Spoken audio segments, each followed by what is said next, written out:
News and views ಈ ಕಾರ್ಯಕ್ರಮದ ಪ್ರಾಯೋಜಕರು ರೋಹನ್ ಕಾರ್ಪೊರೇಷನ್, ಸಹ ಪ್ರಾಯೋಜಕರು ಐಡಿಯಲ್ ಕೆಫೆ ಮತ್ತು Karnataka educational and charitable trust Heaven rose. ನಮಸ್ಕಾರ, ಇದು ನ್ಯೂಸ್ ಅಂಡ್ ವೇವ್ಸ್. ನಾನು ತಾರನಾಥ್ ಗಟ್ಟಿ ಕಾಪಿಕಾಡ್. ಈ ದಿವಸದ ಪ್ರಮುಖ ಬೆಳವಣಿಗೆಗಳು ಜೊತೆಗೆ ನಿನ್ನೆಯ ಪ್ರಮುಖ ಸುದ್ದಿಗಳು, ಸುದ್ದಿ ಮಾಧ್ಯಮಗಳ ಸುದ್ದಿಗಳ ಬಗ್ಗೆ ಒಂದು ಅವಲೋಕನ. ಯಾವುದೆಲ್ಲ ಪ್ರಮುಖ ಸುದ್ದಿಗಳು? ಈಗಾಗಲೇ ನೀವು ನೋಡಿದ್ದೀರಿ. ಕಾಶ್ಮೀರದಲ್ಲಿ ಸೂಕ್ತ ಸಮಯದಲ್ಲಿ ಕಾಶ್ಮೀರಕ್ಕೆ ರಾಜ್ಯದ ಸ್ಥಾನಮಾನ ನೀಡ್ತೇವೆ ಅಂತ ಪ್ರಧಾನಿ ಕಾಶ್ಮೀರದ ರಾಜಕೀಯ ಮುಖಂಡರುಗಳ ನಿಯೋಗಕ್ಕೆ ಅಥವಾ ಮಾತುಕತೆ ಸಂದರ್ಭದಲ್ಲಿ ಭರವಸೆಯನ್ನು ಕೊಟ್ಟಿದ್ದಾರೆ.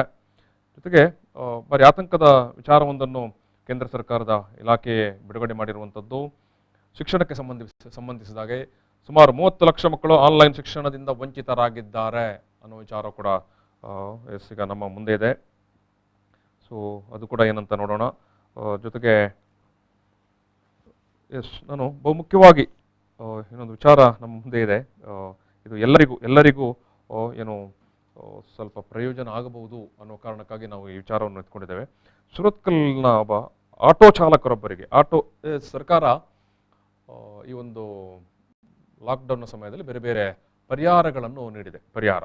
ಆ ಪರಿಹಾರ ಎಷ್ಟು 2,000, 3,000 ಇಲ್ಲ. ಆ ಪರಿಹಾರದ ಮೊತ್ತವನ್ನೇ ಒಂದು ಆ ಬ್ಯಾಂಕಿನ ಗ್ರಾಹಕನ ಸಾಲದ ಮೊತ್ತಕ್ಕೆ ಜಮಾ ಮಾಡಿಕೊಂಡಿದೆ.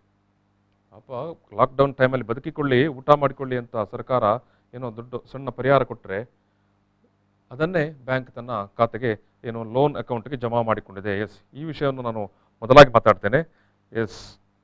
ಇದು ನೀವೀಗ ಈ ವಿಜುವಲಲ್ಲಿ ನೋಡ್ತಾ ಇದ್ದೀರಿ.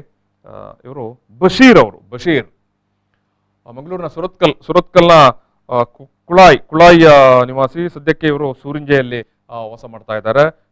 ಅವರು ಆಟೋದಲ್ಲಿ ಬದುಕು ಕಟ್ಟಿಕೊಂಡಿರುವವರು, ಆಟೋ ಚಾಲಕರವರು. ಅವರು ಒಂದು ಕಡೆ ಮನೆ ಸಲುವಾಗಿ ಕೆನರಾ ಬ್ಯಾಂಕಿನ ಬೈಕಂಪಾಡಿ ಬ್ರಾಂಚಿನಿಂದ ಸಾಲ ತೆಕ್ಕೊಂಡಿದ್ದರು. ಸಾಮಾನ್ಯವಾಗಿ ಎಲ್ಲರೂ ಮನೆ ಕಟ್ಟುವ ಸಂದರ್ಭದಲ್ಲಿ ಸಾಲ ತೆಕ್ಕೊಳ್ತಾರೆ. ಅದೇ ರೀತಿಯಾಗಿ ಅವರು ಕೂಡ ಸಾಲ ತೆಕ್ಕೊಂಡಿದ್ರು. ಮೊನ್ನೆ ದಿವಸ ಅವರ ಸೇವಿಂಗ್ ಅಕೌಂಟ್ನಲ್ಲಿ 2,700 ರೂಪಾಯಿ ಮಾತ್ರ ಇತ್ತು. 2,700 ರೂಪಾಯಿ ಮಾತ್ರ. ಈ ನಡುವೆ ಸರ್ಕಾರ ತನ್ನ ಪ್ಯಾಕೇಜ್ ಘೋಷಣೆಯ ಸಲುವಾಗಿ ಆಟೋ ಚಾಲಕರುಗಳಿಗೆ ಅಥವಾ ಬೇರೆ ಬೇರೆ ಸಂಕಷ್ಟದಲ್ಲಿರುವಂಥ ವಲಯದ ಕಟ್ಟಡ ಕಾರ್ಮಿಕರಿಗೆ ಅಂತ 2,000, 3,000 ರೂಪಾಯಿ ಎಲ್ಲ ಘೋಷಣೆ ಮಾಡಿತ್ತು. ಅದು ನೀವು ನೋಡಿರ್ತೀರಿ ಪತ್ರಿಕೆಯಲ್ಲಿ, ಮಾಧ್ಯಮಗಳಲ್ಲಿ. ಆಟೋ ಚಾಲಕರಿಗೆ ಕೂಡ 3,000 ರೂಪಾಯಿ ಪರಿಹಾರ ಅಂತ ಸರ್ಕಾರ ಘೋಷಣೆ ಮಾಡಿತ್ತು. ಅದಕ್ಕೆ ಏನು ಮಾಡಿತ್ತು ಸರ್ಕಾರ? ನಿಮ್ಮ ದಾಖಲೆಗಳನ್ನು ಕೊಡಬೇಕು, ಆಟೋದ ದಾಖಲೆ ಕೊಡಬೇಕು, ನೀವೇ ಅದರ ಮಾಲೀಕರು ಅನ್ನೋ ಬಗ್ಗೆ ಎಲ್ಲ ದಾಖಲೆ ಕೊಡಬೇಕು, ಮತ್ತು ಅದೇ ನಿಮ್ಮ ಆದಾಯಕ್ಕೆ ಸಂಬಂಧಪಟ್ಟಂಥ ದಾಖಲೆಗಳನ್ನು ಕೊಡಬೇಕು. ಜೊತೆಗೆ ನಿಮ್ಮ ಬ್ಯಾಂಕ್ ಅಕೌಂಟ್ ಕೊಡಬೇಕು. ಯಾವ ಮೊತ್ತವನ್ನು ಕೂಡ ಇವಾಗ ಸರ್ಕಾರ ನೇರವಾಗಿ ಕೈಗೆ ಯಾರ್ದು ಚೆಕ್ ಅವ್ರ ಕ್ಯಾಶ್ ಆಗಲಿ ಕೊಡ್ತಾ ಇಲ್ಲ. ನಿಮ್ಮ ಖಾತೆಗೆ ನಾವು ಜಮಾ ಮಾಡ್ತೇವೆ ಅಂತ. ಎಲ್ಲ ದಾಖಲೆಗಳನ್ನು ಒದಗಿಸಿದ ನಂತರ ಬಶೀರ್ ಅವರ ಆಟೋದ ಪಕ್ಕದಲ್ಲಿ ನಿಂತ್ಕೊಂಡಿದ್ದಾರಲ್ಲ ಬಶೀರ್ ಅವರ ಖಾತೆಗೆ 3,000 ರೂಪಾಯಿಯ ಪರಿಹಾರದ ಮೊತ್ತ ಸರ್ಕಾರ ಲಾಕ್ಡೌನ್ನ ಸಂಕಷ್ಟದ ಸಂದರ್ಭದಲ್ಲಿ ಪರಿಹಾರ ಮೊತ್ತವಾಗಿ ನೀಡಿದಂಥ ಮೊತ್ತ ಬಶೀರ್ ಅವರಿಗೆ, ಅವರ ಖಾತೆಗೆ, ಅವರ ಸೇವಿಂಗ್ ಅಕೌಂಟ್ಗೆ, SB ಅಕೌಂಟ್ಗೆ ಬಂದು ಜಮೆ ಬೀಳುತ್ತೆ. Very interesting. ಏನಂತ ಹೇಳಿದ್ರೆ, ಕೆನರಾ ಬ್ಯಾಂಕ್ ಈ 3,000ವನ್ನು ಕೂಡ 3,000 ಪ್ಲಸ್ ಅವರ ಬ್ಯಾಂಕಿನಲ್ಲಿದ್ದಂಥ ಆಲ್ರೆಡಿ ಇದ್ದಂಥ 2,700 ರೂಪಾಯಿ ಎಲ್ಲವನ್ನು ಕೂಡ ಬಾಚಿ ತೆಕ್ಕೊಂಡು ಏನು ಮಾಡುತ್ತೆ? ಇದು ಬಶೀರ್ ಅವರ ಗೃಹ ಸಾಲ, ಮನೆ ಕಟ್ಟಲಿಕ್ಕೆ ಒಂದು ನಿಮಿಷ. ಇದು ಬಶೀರ್ ಅವರ ಗೃಹ ಸಾಲಕ್ಕೆ ಅವರು ತೆಕ್ಕೊಂಡಂತ ಮೊತ್ತ ಕಂತು ಬಾಕಿ ಇದೆ ಅನ್ನೋ ಕಾರಣಕ್ಕಾಗಿ ಅವರಿಗೆ ಬಂದಂತ ಈ ಪರಿಹಾರದ ಮೊತ್ತವನ್ನು ಕೂಡ ಜಮಾ ಮಾಡಿಕೊಂಡಿತ್ತು. ಬಶೀರ್ ಅವರದ್ದು ಮನೆ ಸಾಲದ್ದು ಎಷ್ಟು ಬಾಕಿ ಇತ್ತು? ಬಶೀರ್ ಅವರ 5 ರಿಂದ 6 ತಿಂಗಳ ಮನೆ ಸಾಲದ ಕಂತು ಪಾವತಿಸಲು ಅವರಿಗೆ ಒಂದು ತಿಂಗಳದ ಕಂತು 14,000 ರೂಪಾಯಿ ಬರುತ್ತೆ. ಒಂದು ತಿಂಗಳದು ಕಂತು 14,000 ರೂಪಾಯಿ ಬರುತ್ತೆ. ಇವರು ಒಂದು ತಿಂಗಳು 2-3 ತಿಂಗಳು ಇವರು ಪಾವತಿ ಮಾಡಲಿಲ್ಲ. ಎಲ್ಲರೂ ಲೋಕದಲ್ಲಿ ಕಷ್ಟದಲ್ಲೇ ಇದ್ದವರು.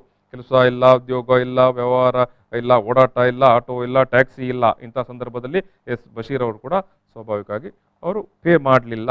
ಇವರ ಅಕೌಂಟಿಗೆ 3,000 ರೂಪಾಯಿ ಬಂದದ್ದೇ ತಡ ಬ್ಯಾಂಕಿನವರು ಅದನ್ನು ಬಾಚಿಕೊಂಡ್ರು. ಈಗ ವೆರಿ ಸಿಂಪಲ್ ಕಾಮನ್ ಸೆನ್ಸ್ ಅಲ್ವಾ? ಈಗ ಒಬ್ಬ 14,000 ರೂಪಾಯಿ ಅವನದು ಕಂತು ಇದೆ ಅಂತ ಹೇಳುವಾಗ ಅಲ್ಲಿ 14,000 ರೂಪಾಯಿ ಅಥವಾ ಅದಕ್ಕಿಂತ ಹೆಚ್ಚಿನ ಮೊತ್ತ ಇಟ್ಕೊಂಡಾಗ ತಗೊಳ್ತಾರೆ. ಅದು ಕೂಡ ಅವನ ಲೋನ್ ಅಕೌಂಟಿಗೆ ಆತ ಜಮೆ ಮಾಡಬೇಕಾದದ್ದು. ಇದು ಅವನದು ಯಾವುದೋ SB ಅಕೌಂಟ್ ಅಲ್ಲಿ ಅವನು ಬದುಕಬೇಡವಾ, ಊಟ ಮಾಡಬೇಡವಾ? ಎಸ್, ನಾನು ಈ ಸಂದರ್ಭದಲ್ಲಿ ನಮ್ಮ ಜೊತೆಗೆ ರೈತ ಮುಖಂಡರಾಗಿರುವಂತ ರವಿ ಕಿರಣ್ ಪುಣಚ ಅವರು ನೇರ ಸಂಪರ್ಕದಲ್ಲಿದ್ದಾರೆ. ಸರ್ ನಮಸ್ಕಾರ.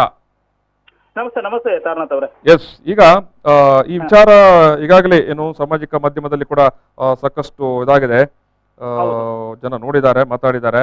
ಎಸ್, ಬಶೀರ್ ಅವರ ಖಾತೆಗೆ, ಅವರು ಆಟೋ ಚಾಲಕರ ಖಾತೆಗೆ ಸರ್ಕಾರ ಏನು ಲಾಕ್ಡೌನ್ ನ ಪರಿಹಾರವಾಗಿ ಘೋಷಣೆ ಮಾಡಿದ್ದಂತ 3,000 ರೂಪಾಯಿ ಅವರ ಖಾತೆಗೆ ಬರುತ್ತೆ. ರವಿಕಿರಣ್ ಅವರೇ, ಎಸ್, ಅವರು ಗೃಹ ಸಾಲ ಮಾಡಿರ್ತಾರೆ, ಹೋಮ್ ಲೋನ್. ಸೊ ಅವರ ಖಾತೆಗೆ 3,000 ರೂಪಾಯಿ ಬಂದ ತಕ್ಷಣ ಬ್ಯಾಂಕ್ನವರು ಈ ಹೋಮ್ ಲೋನ್ ಏನು ಗೃಹ ಸಾಲದ ಕಂತುಗಳು ಬಾಕಿ ಇದೆ ಅನ್ನೋ ಕಾರಣಕ್ಕಾಗಿ ಅದನ್ನು ಇಡೀ ಅವರ ಬಂದಂತ 3,000 ರೂಪಾಯಿ ಜೊತೆಗೆ ಆಲ್ರೆಡಿ ಅವರ SB ಅಕೌಂಟ್ ನಲ್ಲಿ ಇದ್ದಂತ 2,007 ರೂಪಾಯಿ ಎಲ್ಲವನ್ನು ಜಮಾ ಮಾಡಿಕೊಳ್ತಾರೆ ಬ್ಯಾಂಕ್ನ. ಒಂದು ವಿಚಾರ ನಿಮ್ ಜೊತೆ ಹಂಚಿಕೊಳ್ಳಿಕ್ಕೆ ಬಯಸ್ತೇನೆ ನಾನು. ನೀವು ಮಾಧ್ಯಮದಲ್ಲಿ ಮಾತಾಡ್ತಾ ಇದ್ದೀರಿ ತಾರನಾಥ್ ಅವರೇ. ಈಗ ಯಾವುದೇ ವ್ಯಕ್ತಿಯ ಸಾಲಗಳಿರ್ಬೋದು, ಅದಕ್ಕೂ ಅವರ SB ಖಾತೆಗೂ ಯಾವುದೇ ಸಂಬಂಧ ಇಲ್ಲ. ಸಾಲದ SB ಖಾತೆಗೂ ಸಂಬಂಧ ಇಲ್ಲ. SB ಖಾತೆಗೂ ಯಾವುದೇ ಸಂಬಂಧ ಇಲ್ಲ. ಇವತ್ತು ನ್ಯಾಷನಲೈಸ್ ಬ್ಯಾಂಕ್ ಇರ್ಬೋದು ಅಥವಾ ಕೋಆಪರೇಟಿವ್ ಸೆಕ್ಟರ್ ಇರ್ಬೋದು, ಎಲ್ಲಿಯೂ ಕೂಡ ಸರಿ ಅವರ SB ಅಕೌಂಟ್ ಇರ್ತಕ್ಕಂಥದ್ದು ಅವರ ವೈಯಕ್ತಿಕ ಹಕ್ಕು. ಅದು ಸರಿ.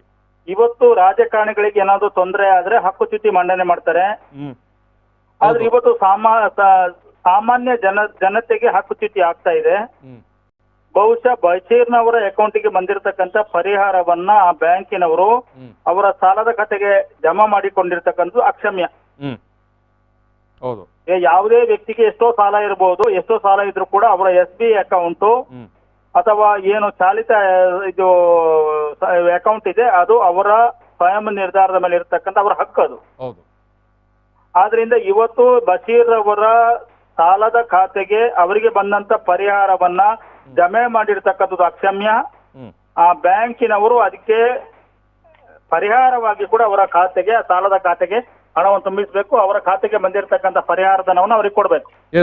ಈಗ ರವಿಕಿರಣ್ ಅವರೇ, ಬಹುಶಃ ಈ ಒಂದು ಪ್ರಕರಣವನ್ನು ಬೆನ್ನತ್ತಿಕೊಂಡು DYFI ಸಂಘಟನೆಯ ಮುನೀರ್ ಕಾಟಿಪಾಳ್ಳ ಅವರು ಬ್ಯಾಂಕಿನವರ ಮೇಲೆ ಒತ್ತಡ, ಜೊತೆಗೆ ಅದನ್ನು ಸಾರ್ವಜನಿಕ ಏನು ಸಾಮಾಜಿಕ ಜಾಲತಾಣದಲ್ಲಿ ಈ ವಿಚಾರವಾಗಿ ಎಲ್ಲ ಬರೆದ ನಂತರ ಸಾಕಷ್ಟು ಮಂದಿ ಸಾರ್ವಜನಿಕರು ಕೂಡ ಸ್ಪಂದಿಸ್ತಾರೆ. ಜೊತೆಗೆ ಕೆನರಾ ಬ್ಯಾಂಕಿನ ಬೇರೆ ಬೇರೆ ವಲಯದಲ್ಲಿರುವಂತ ಸಿಬ್ಬಂದಿಗಳು ಕೂಡ ಸ್ಪಂದಿಸ್ತಾರೆ.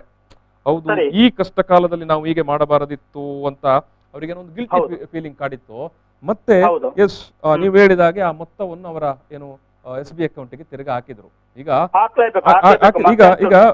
ರವಿಕಿರಣ್ ಅವರೇ, ಪ್ರಶ್ನೆ ಏನಂತ ಹೇಳಿದ್ರೆ, ಒಬ್ಬ ಬಶೀರ್ ಅವರದ್ದು ಪ್ರಕರಣವನ್ನು ಈ ರೀತಿಯಾಗಿ ಮುನೀರ್ ಕಾಟಿಪಲ್ಲ ಅವರು ಕೈಗೆತ್ತಿಕೊಂಡ ಕಾರಣದಿಂದಾಗಿ ಅವರ ಖಾತೆಗೆ ತಿರುಗಾ ದುಡ್ಡು ಬಂತು. ನಾನು ಮಾತ್ರ ಕೇಳುವಂತದ್ದು, ರೈತರಿಗೆ ಬೇರೆ ಬೇರೆ ಸಂದರ್ಭದಲ್ಲಿ ಎಲ್ಲ ಪರಿಹಾರ ಬರ್ತಾ ಇತ್ತು. ಒಂದು ವಿಚಾರ ಅಥವಾ ಹಾಲಿನ ದುಡ್ಡು ಇರಬಹುದು, ಬೇರೆ ಯಾವುದೇ ಸಬ್ಸಿಡಿಗಳು ಕೂಡ ರೈತರ ಖಾತೆಗೆ ಬಂದಾಗ ಈ ರೀತಿಯ ಪ್ರಕ್ರಿಯೆಗಳು ಹಲವಾರು ಬಾರಿ ಹಲವಾರು ಪ್ರಕರಣಗಳು ನಡೆದಿದ್ದಾವೆ. ನಾವು ಅದನ್ನ ತಡೆದಿದ್ದೇವೆ, ಅವರಿಗೆ ಎಚ್ಚರಿಕೆಯನ್ನು ಕೊಟ್ಟಿದ್ದೇವೆ. ಆಮೇಲೆ ರೈತರ ಖಾತೆಗೆ ಅದನ್ನು ಹಾಕ್ತಕ್ಕಂಥ ಕೆಲಸ ಆಗಿದೆ. ಇವತ್ತು ಕಾರ್ಮಿಕರಾಗ್ಲಿ ರೈತರಾಗ್ಲಿ ಈ ದೇಶದ ಜನಸಾಮಾನ್ಯರು ಅವರ SB ಖಾತೆ ಅವರ ಹಕ್ಕು, ಅದಕ್ಕೆ ನಾವು ತೊಂದರೆ ಮಾಡಿದ್ರೆ ಯಾವುದೇ ಬ್ಯಾಂಕ್ ಇರ್ಲಿ ಕೋಆಪರೇಟಿವ್ ಇರ್ಲಿ ಅದು ಹಕ್ಕು ಚ್ಯುತಿ ಆಗ್ತದೆ. ಅದನ್ನ ಸರಿಯಾದ ರೀತಿಯಲ್ಲಿ ವಿಧಾನಸಭೆ ಮತ್ತು ಸಂಸತ್ನಲ್ಲಿ ಚರ್ಚೆ ಮಾಡಬೇಕು. ನಮ್ಮ ಜಿಲ್ಲೆಯ ಸಂಸದರು ಮತ್ತು ಏನು ವಿಧಾನಸಭಾ ಸದಸ್ಯರಿದ್ದಾರೆ ಅವರೆಲ್ಲರೂ ಕೂಡ ಕಡ್ಲೆಕಾಯಿ ತಿಂತಾ ಇದ್ದಾರೆ. ಅವರು ಜನಪರವಾಗಿ ಮಾತಾಡ್ತಾನೆ ಇಲ್ಲ. ಇದನ್ನ ಅವರಿಗೆ ಪ್ರಶ್ನೆ ಮಾಡ್ತಕ್ಕಂಥ ಕೆಲಸ ಆಗ್ಬೇಕು ತಾರನಾಥ್ ಅವರೇ. ಈಗ ರವಿಕಿರಣ್ ಅವರೇ, ಈಗ ಆಟೋ ಚಾಲಕ ಬಶೀರ್ ಅವರ ಪರವಾಗಿ ಸಂಘಟನೆಯವರು ಧ್ವನಿ ಎತ್ತಿದ್ರು, ರೈತರ ಪರವಾಗಿ ನೀವು ಧ್ವನಿ ಎತ್ತಿರಿ. ಸರಿ, ಇದರ ನಡುವೆ ಸಾವಿರಾರು ಜನ ಪಾಪ ಅಮಾಯಕರಿಗೆ ಆ ಧ್ವನಿಯೇ ಇರುವುದಿಲ್ಲ.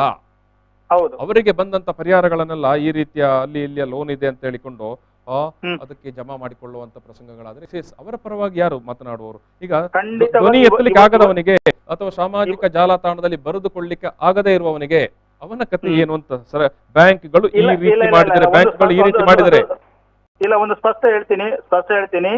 ರೈತರ ಪರವಾಗಿ ಧ್ವನಿ ಎತ್ತಲಿಕ್ಕೆ ನಾವು ರೈತ ಸಂಘ ಇದ್ದೀವಿ. ಮತ್ತೆ ಕಾರ್ಮಿಕ ಬಗ್ಗೆ ಧ್ವನಿ ಎತ್ತಲಿಕ್ಕೆ ಬೇರೆ ಬೇರೆ ಸಂಘಟನೆಗಳಿದ್ದಾವೆ. ಬಹಳಷ್ಟು ಸಂಘಟನೆಗಳು ಇದರ ಪರವಾಗಿ ಕೆಲಸ ಮಾಡ್ತಾ ಇದ್ದಾವೆ. ಆದ್ರೆ ಜನರು ಯಾವುದೋ ಪಕ್ಷ ಮತ್ತು ಜಾತಿಯ ಮತ್ತು ಧರ್ಮದ ಆಧಾರದಲ್ಲಿ ಕೆಲಸ ಮಾಡ್ತಿದ್ರೆ ನಾವೇನ್ ಮಾಡ್ಲಿಕ್ಕೆ ಆಗುದಿಲ್ಲ. ಇಲ್ಲ, ನಮ್ ಜೊತೆ ಬಂದ್ರೆ ಅವ್ರಿಗೆ ನ್ಯಾಯ ಕೊಡಿಸ್ತಕ್ಕಂಥ ಕೆಲಸವನ್ನ ಇವತ್ತು ಏನು ರೈತ, ದಲಿತ, ಕಾರ್ಮಿಕ, ಜನಪರ ಚಳವಳಿ ಒಕ್ಕೂಟ ಲಕ್ಷಣದ ಕೆಲಸ ಮಾಡ್ತಾ ಇದೆ. ನಾವೆಲ್ಲರೂ ಕೂಡ ಜೊತೆಯಾಗಿದ್ದೇವೆ, ಎಲ್ಲ ಚಳವಳಿ ಜೊತೆಯಾಗಿದ್ದೇವೆ. ನಾವು ನಮ್ ಜೊತೆ ಬಂದ್ರೆ ಅವ್ರಿಗೆ ನ್ಯಾಯ ಕೊಡ್ಲಿಕ್ಕೆ ತಯಾರಿದ್ದೇವೆ. ಇವತ್ತೇನು ಮುನೀರ್ ಕಾಟಿಪಳ್ಳ ಬಶೀರ್ ಅವರ ಇಚ್ಛೆಯನ್ನು ರೈಸ್ ಮಾಡಿದ್ರು, ಅವರಿಗೆ ನಾವು ಎಲ್ಲಾ ರೀತಿಯ ಸಹಕಾರವನ್ನು ಮತ್ತು ಬೆಂಬಲವನ್ನು ಕೊಡ್ಲಿಕ್ಕೆ ತಯಾರಿದ್ದೇವೆ. ಬಹುಶಃ ಈ ಜಿಲ್ಲೆಯಲ್ಲಿ ಇರ್ತಕ್ಕಂಥ ಎಲ್ಲಾ ಚಳವಳಿ ಕೂಡ ಅವರ ಪರವಾಗಿ ಇದ್ದೇವೆ ಅಂತ ಹೇಳ್ತಕ್ಕಂಥ ಮಾತನ್ನು ಹೇಳಲಿಕ್ಕೆ ಬಯಸ್ತೇನೆ. ಥ್ಯಾಂಕ್ ಯು ಇದು ಬಶೀರ್ ಅವರ ಒಂದು ಏನು ಪ್ರಕರಣ ನೋಡಿ. ಅವರಿಗೆ ಮನೆಯ ಕಂತು 14,000 ರೂಪಾಯಿ ಅವರಿಗೆ ಬರ್ತಾ ಇತ್ತು. ಅದನ್ನು ಅವರು ಕಳೆದ ತಿಂಗಳು ಪೇ ಮಾಡಲಿಲ್ಲ ಅಂತ ಕೆನರಾ ಬ್ಯಾಂಕಿನಿಂದ ಅವರು ಈ ಲೋನ್ ತೆಕ್ಕೊಂಡಿದ್ರು. ಅವರಿಗೆ ಸರ್ಕಾರ ಏನು ಕೋವಿಡ್ ಅಥವಾ ಈ ಒಂದು ಲಾಕ್ಡೌನ್ ಪ್ಯಾಕೇಜ್ ಸಲುವಾಗಿ ಕೊಟ್ಟಂತ 3,000 ರೂಪಾಯಿಯನ್ನು ಕೂಡ ಬ್ಯಾಂಕಿನವರು ಜಮಾ ಮಾಡಿಕೊಳ್ತಾರೆ ಅವರ ಲೋನ್ ಅಕೌಂಟಿಗೆ. ಇಲ್ಲಿ ಒಂದು ಮಾತು ಸ್ಪಷ್ಟ, ಇದು ರವಿಕಿರಣ್ ಅವರು ಹೇಳಿದಂಥ ಮಾತು ಕೂಡ ಮತ್ತೆ ಸಾರ್ವಜನಿಕ ಎಲ್ಲರಿಗೂ ಗೊತ್ತಿರುವಂಥದ್ದು. SB ಅಕೌಂಟ್ ಅನ್ನುವಂಥದ್ದು ಆತನ ಉಳಿತಾಯ ಖಾತೆಯ ಅಕೌಂಟ್, ಅದು ಪ್ರತ್ಯೇಕ. ಲೋನ್ ಅಕೌಂಟ್ ಅನ್ನೋದು ಅದು ಪ್ರತ್ಯೇಕ. ಸೊ ಇವನ SB ಅಕೌಂಟಿಗೆ ಏನೋ ಒಂದು ಸಣ್ಣ ಮೊತ್ತ ಬಂತಂದ ತಕ್ಷಣ ಬ್ಯಾಂಕಿನವರು ಜಮಾ ಮಾಡಿಕೊಳ್ಳುವುದಂತ ಹೇಳಿದ್ರೆ ಇಂಥ ನೋಡಿ, ಇವತ್ತಿನ ಪರಿಸ್ಥಿತಿಯಲ್ಲಿ, ಇವತ್ತಿನ ಸನ್ನಿವೇಶದಲ್ಲಿ, ಇವತ್ತಿನ ಕಷ್ಟಕಾಲದಲ್ಲಿ ಲಕ್ಷಾಂತರ ಜನರಿಗೆ ಉದ್ಯೋಗ ಇಲ್ಲ, ಕೂಲಿ ಮಾಡಿಯವರಿಗೆ ಕೂಲಿ ಇಲ್ಲ, ಆಟೋದವರು ಇರಲಿ, ಟ್ಯಾಕ್ಸಿಯವರು ಇರಲಿ, ಸುಮಾರು 1.5 ತಿಂಗಳು ಮನೆಯಲ್ಲಿ ಕುತ್ಕೊಂಡಿದ್ದರು. ಉದ್ಯೋಗನೂ ಇಲ್ಲ, ಓಡಾಟನೂ ಇಲ್ಲ, ಆದಾಯನೂ ಇಲ್ಲ.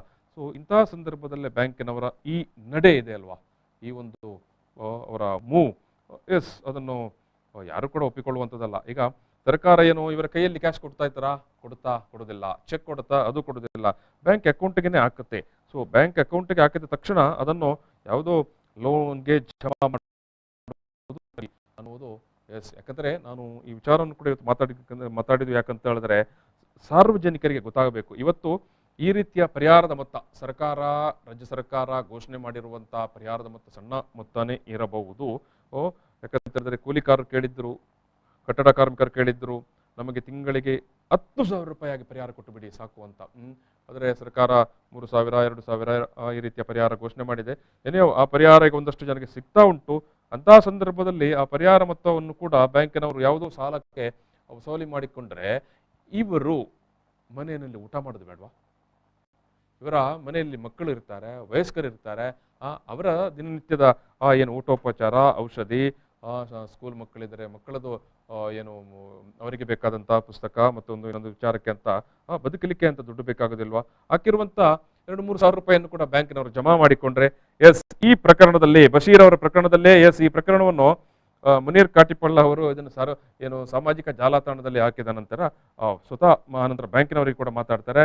ಕೊನೆಗೆ ಬ್ಯಾಂಕಿನವರು ಏನು ಮಾಡ್ತಾರೆ, ನಮ್ಮದು ತಪ್ಪಾಗಿದೆ ಅಂತ ಹೇಳ್ತಾರೆ. ಮತ್ತೆ ಆನಂತರ ಆ ಮೊತ್ತವನ್ನು ಇವರಿಗೆ ವಾಪಸ್ ಕೊಡ್ತಾರೆ. ಏನು ಒಂದು ಪ್ರಕರಣದಲ್ಲಿ ಈ ರೀತಿಯಾಗಿ ಏನು ಸಾರ್ವಜನಿಕರು ಧ್ವನಿ ಎತ್ತಿದ ಕಾರಣಕ್ಕಾಗಿ, ಸಾರ್ವಜನಿಕ ಅಥವಾ ಜನಪರ ಸಂಘಟನೆಯ ಮುಖಂಡರುಗಳು ಧ್ವನಿ ಎತ್ತಿದ ಕಾರಣಕ್ಕಾಗಿ ಈ ರೀತಿಯಾಗಿ ಆಗುತ್ತೆ. ಎಷ್ಟೋ ಜನರಿಗೆ ಇವಾಗ ಅವರಿಗೆ ಬಂದಿರುವಂತಹ ಪರಿಹಾರ ಮೊತ್ತವನ್ನು ಬ್ಯಾಂಕಿನವರು ಬೇರೆ ಬೇರೆ ಕಾರಣಕ್ಕೆ ಬೇರೆ ಬೇರೆ ಲೋನ್ಗಳಿಗೆ ಜಮಾ ಮಾಡಿರ್ತಾರೆ. ಏನ್ ಮಾಡ್ತೀರಿ? ಮಾಡಿರ್ತಾರೆ ಕೂಡ. ಸೊ ಈ ವಿಚಾರದಲ್ಲಿ ಜನಪರ ಸಂಘಟನೆ ಧ್ವನಿ ಎತ್ತಿದ ಕಾರಣಕ್ಕಾಗಿ ಬ್ಯಾಂಕಿನವರು ಕೂಡ ಸ್ವಲ್ಪ ಬಗ್ಗಿ ನಡೆದರು. ಕೊನೆಗೆ ಏನ್ ಮಾಡ್ತಾರೆ, ಆಯ್ತು ನಾವು ನಿಮ್ಗೆ ದುಡ್ಡನ್ನು ವಾಪಸ್ ಕೊಡ್ತೇವೆ ಅಂತ ಹೇಳ್ತಾರೆ. ಈ ನಡುವೆ ಈ ಏನು ಸಾಮಾಜಿಕ ಜಾಲತಾಣದಲ್ಲಿ ಈ ವಿಚಾರ ಸಾರ್ವಜನಿಕರ ಗಮನ ಸೆಳೆದ ನಂತರ ನೋಡಿ, ಇದು ವ್ಯಕ್ತಿ ಯಾರು? ಬಶೀರ್, ಮುಂಬೈಯ ಪುಣೆ, ಮಹಾರಾಷ್ಟ್ರದ ಪುಣೆಯಿಂದ ವಿನುತಾ ಮಲ್ಯ ಮತ್ತು ಅವರ ಸ್ನೇಹಿತರು, ಬಶೀರ್ ಅವರದು 6 ತಿಂಗಳ ಏನು ಸಾಲದ ಕಂತನ್ನು ನಾನು ಮತ್ತು ನನ್ನ ಸ್ನೇಹಿತರು ಪೇ ಮಾಡ್ತೇವೆ ಅಂತ ಒಂದು ಆಫರ್ ಕೊಡ್ತಾರೆ. ಅಂದ್ರೆ ಇಲ್ಲಿ ನೋಡಿ, ಇಲ್ಲಿ ಧರ್ಮ, ಜಾತಿ ಯಾವುದು ಬರುವುದಿಲ್ಲ ಇಂತಹ ಸಂಕಷ್ಟದ ಕಾಲದಲ್ಲಿ. ಬಶೀರ್ ಒಬ್ಬರು ಮುಸಲ್ಮಾನರು, ಎಸ್ ವಿನುತಾ ಮಲ್ಯ ಅವರು ಹಿಂದೂ ಸಮುದಾಯದವರು. ಎಸ್ ಈ ರೀತಿಯ ಈ ರೀತಿ ತೊಂದರೆಗೆ ಬಶೀರ್ ಒಳಗಾಗಿರುವುದನ್ನು ನೋಡಿಕೊಂಡು ಅವರ ಸ್ನೇಹಿತರನ್ನು 5-6 ಮಂದಿಯನ್ನು ಒಟ್ಟು ಮಾಡಿ ಎಸ್ ನಾವು ಬಶೀರ್ ಅವರ ಮನೆಯ ಸಾಲದ ಕಂತು ಏನಿದೆ 14,000 ರೂಪಾಯಿ ಆಗಿ 6 ತಿಂಗಳು ನಾವು ನಮ್ಮ ಸ್ನೇಹಿತ ವಲಯದವರು ನಾವು ಇದನ್ನು ಪೇ ಮಾಡ್ತೇವೆ ಅನ್ನುವಂಥದ್ದು ಭಾರಿ ದೊಡ್ಡ ಉದಾರತೆಯನ್ನು ಕೂಡ ತೋರ್ತಾರೆ. ವಿನುತಾ ಮಲ್ಯ ಅವರಿಗೆ ನಾವು ಅಭಿನಂದನೆ ಸಲ್ಲಿಸಬೇಕು. ಎಸ್ ಮತ್ತೆ ಇದಲ್ಲದೆ ಅನೇಕ ಮಂದಿ ಬ್ಯಾಂಕ್ ಯೂನಿಯನ್ ನಾಯಕರು, ಬ್ಯಾಂಕ್ ಯೂನಿಯನ್ ಅಂತ ಹೇಳಿದ್ರೆ ಎಸ್ ಬ್ಯಾಂಕ್ನಲ್ಲಿ ಅಧಿಕಾರಿಗಳ ಸಂಘಟನೆ ಇರುತ್ತೆ ಅಥವಾ ಅದರ ನೌಕರರ ಸಂಘಟನೆ ಇರುತ್ತದೆ. ಆ ಸಂಘಟನೆಯ ಬ್ಯಾಂಕಿದ್ದೇ ಯೂನಿಯನ್ ನಾಯಕರು, ಸಂಘಟನೆಯ ನಾಯಕರುಗಳು, ಬ್ಯಾಂಕ್ ಎಂಪ್ಲಾಯೀಸ್ ಅಸೋಸಿಯೇಷನ್ನ ನಾಯಕರುಗಳು ಕೂಡ ಬಶೀರ್ ಅವರಿಗೆ ಒಂದು ಸಣ್ಣ ಪುಟ್ಟ ನೆರವು ಕೊಟ್ಟಿದ್ದಾರೆ ಕೂಡ. ಯಾಕಂದ್ರೆ ಬ್ಯಾಂಕಿನವರಿಗೆ ಕೂಡ ಎಸ್ ಇದು ಸಾರ್ವಜನಿಕವಾಗಿ ಈ ಬ್ಯಾಂಕಿನ ನಡೆ ಇದೆ ಅಲ್ವಾ, ಇದನ್ನು ಯಾರಿಗೆ ಕೂಡ ಅದು ಸ್ವೀಕಾರ ಆಗುವುದಿಲ್ಲ. ಎಸ್ ಯಾರಿಗೂ ಅದನ್ನು ಸಮರ್ಥನೆ ಮಾಡಿಕೊಳ್ಳಿಕ್ಕೆ ಆಗುದಿಲ್ಲ, ಯಾರಿಗೆ ಅದು ಒಪ್ಪಿಗೆ ಕೂಡ ಆಗುದಿಲ್ಲ. ಸೊ ಹಾಗಾಗಿ ಎಸ್ ಅವರಿಗೆ ಕೂಡ ಹೃದಯಕ್ಕೆ, ಮನಸ್ಸಿಗೆ, ಆತ್ಮಕ್ಕೆ ತಟ್ಟುತ್ತೆ ಅದು. ಎಸ್ ಇಂಥ ಕಷ್ಟ ಕಾಲದಲ್ಲಿ ನಮ್ಮ ಬ್ಯಾಂಕ್ ಮಾಡಿದ್ದು ಎಷ್ಟು ನ್ಯಾಯ ಅಂತ. ಅದಕ್ಕಾಗಿ ಸ್ವತಃ ಬ್ಯಾಂಕ್ನ ಅನೇಕ ಮಂದಿ ಎಂಪ್ಲಾಯೀಸ್ ಕೂಡ ಬಶೀರ್ ಅವರಿಗೆ ಎಸ್ ಆರ್ಥಿಕವಾಗಿ ನೆರವಿಗೆ ಮುಂದಾಗಿದ್ದಾರೆ. ಎಸ್ ಇಲ್ಲಿ ಒಂದು ವಿಚಾರ, ಎಸ್ ಮುನೀರ್ ಕಾಟಿಪಳ್ಳ ಅವರಿಗೆ ನಾವು ಅಭಿನಂದನೆ ಸಲ್ಲಿಸಬೇಕು. ಸಾವಿರಾರು ಜನಕ್ಕೆ ಈ ಒಂದು ಘಟನೆ, ಈ ಒಂದು ಪ್ರಕರಣ ಅವರಿಗೆ ಅವರಿಗೊಂದು ಸಹಾಯಕ್ಕೆ ಬರಲಿ ಅನ್ನುವ ಕಾರಣಕ್ಕಾಗಿ ನಾನು ಈ ವಿಚಾರವನ್ನು ಇಲ್ಲಿ ಎತ್ತಿಕೊಂಡಿದ್ದೇನೆ. ಯಾಕಂತ ಹೇಳಿದ್ರೆ ಇವತ್ತಿನ ಸನ್ನಿವೇಶದಲ್ಲಿ ಎಸ್ ಸರ್ಕಾರ, ನೀವು ಕೂಡ ನೋಡಿರ್ತೀರಿ, ಮಾಧ್ಯಮಗಳಲ್ಲಿ ಬಂದಿದ್ದೀರಿ, ಬೇರೆ ಬೇರೆ ವಲಯದ ಅಸಂಘಟಿತ ನೌಕರರಿಗೆ, ಕೂಲಿಕಾರರಿಗೆ, ಕಾರ್ಮಿಕರಿಗೆ ಸರ್ಕಾರ ಸಣ್ಣ ಪುಟ್ಟ ಪರಿಹಾರವನ್ನು ಘೋಷಣೆ ಮಾಡಿದೆ. ಎಸ್ ಆ ಪರಿಹಾರವನ್ನು ಈ ರೀತಿಯಾಗಿ ಎಸ್ ಈಗ ಲೋನ್ ಇಲ್ಲದವರು ಯಾರಿರ್ತಾರೆ ಹೇಳಿ? ಪ್ರತಿಯೊಬ್ಬನ ಬದುಕಿನ ಕನಸು ಏನಿರುತ್ತೆ? ಒಂದು ಸೂರು. ಎಸ್ ಆಮೇಲೆ ಉದ್ಯೋಗ, ಕೆಲಸ ಅದೆಲ್ಲ ಆಗುತ್ತೆ ಹೋಗುತ್ತೆ. ಇವತ್ತು ಕೆಲಸ ಕಳ್ಕೊಂಡ್ರೆ ನಾಳೆ ಇನ್ನೊಂದು ಕೆಲಸ ಹುಡುಕಿಕೊಂಡು ಹೋಗ್ತಾರೆ. ಎಸ್ ಕೆಲಸ ಇಲ್ಲದಂತಹ ಪರಿಸ್ಥಿತಿ. ಎಸ್ ಆದರೆ ಒಂದು ಸೂರು ಅನ್ನೋದು ಇರಬೇಕು, ಅದು ಅತ್ಯಂತ ಮೂಲಭೂತ ಅವಶ್ಯಕತೆ. ಸೊ ಅದಕ್ಕಾಗಿ ಲೋನ್ ಮಾಡಿರ್ತಾರೆ, 100ಕ್ಕೆ 100 ಜನ ಕೂಡ ಮನೆ ಕಟ್ಟುವವರು. ಆದರೆ ಇಂಥ ಕಷ್ಟ ಕಾಲದಲ್ಲಿ ಅವನಿಗೆ ಬಂದಂತ ಯಾವುದೋ ಸಣ್ಣ ಪುಟ್ಟ ನೆರವದು ಅಷ್ಟು ಬಂದದ್ದೇ ತಡ ಅದನ್ನು ಬ್ಯಾಂಕಿನವರು ಜಮಾ ಮಾಡಿಕೊಳ್ತಾರಲ್ಲ, ಯಾವ ನ್ಯಾಯ ಇದು ಹೇಳಿ? ಸರ್ಕಾರ ಯಾಕೆ ಕೊಟ್ಟಿರೋದು? ಎಸ್ ನಿನಗೆ ಈ 1.5 ತಿಂಗಳು ಕೆಲಸ ಇರಲಿಲ್ಲ, ನಿನಗೆ ಈ 1.5 ತಿಂಗಳು ದುಡಿಲಿಕ್ಕೆ ಅವಕಾಶ ಇರಲಿಲ್ಲ. ಸೊ ನೀನು ನಿನ್ನ ಮನೆಯಲ್ಲಿ ಗೌರವಯುತವಾಗಿ ಬದುಕಬೇಕು ಅಂತ ಊಟೋಪಚಾರ, 3 ಹೊತ್ತಿನ ಊಟೋಪಚಾರ ಬೇಡವಾ? ಸೊ ಅದಕ್ಕಾಗಿ ಕೊಟ್ಟಿರುವಂಥದ್ದು. ಅದು ಆ ದುಡ್ಡು ಬಂತು ಅಂತ ತಕ್ಷಣನೇ ಇದು ಇಲ್ಲಿ ನಾವು ಒಂದು ಬ್ಯಾಂಕ್, ಒಂದು ವ್ಯಕ್ತಿಯ ಪ್ರಶ್ನೆ ಅಲ್ಲ. ಈ ರೀತಿಯ 100 ಪ್ರಕರಣಗಳು ನಡೀತಾ ಉಂಟು ಕೂಡ.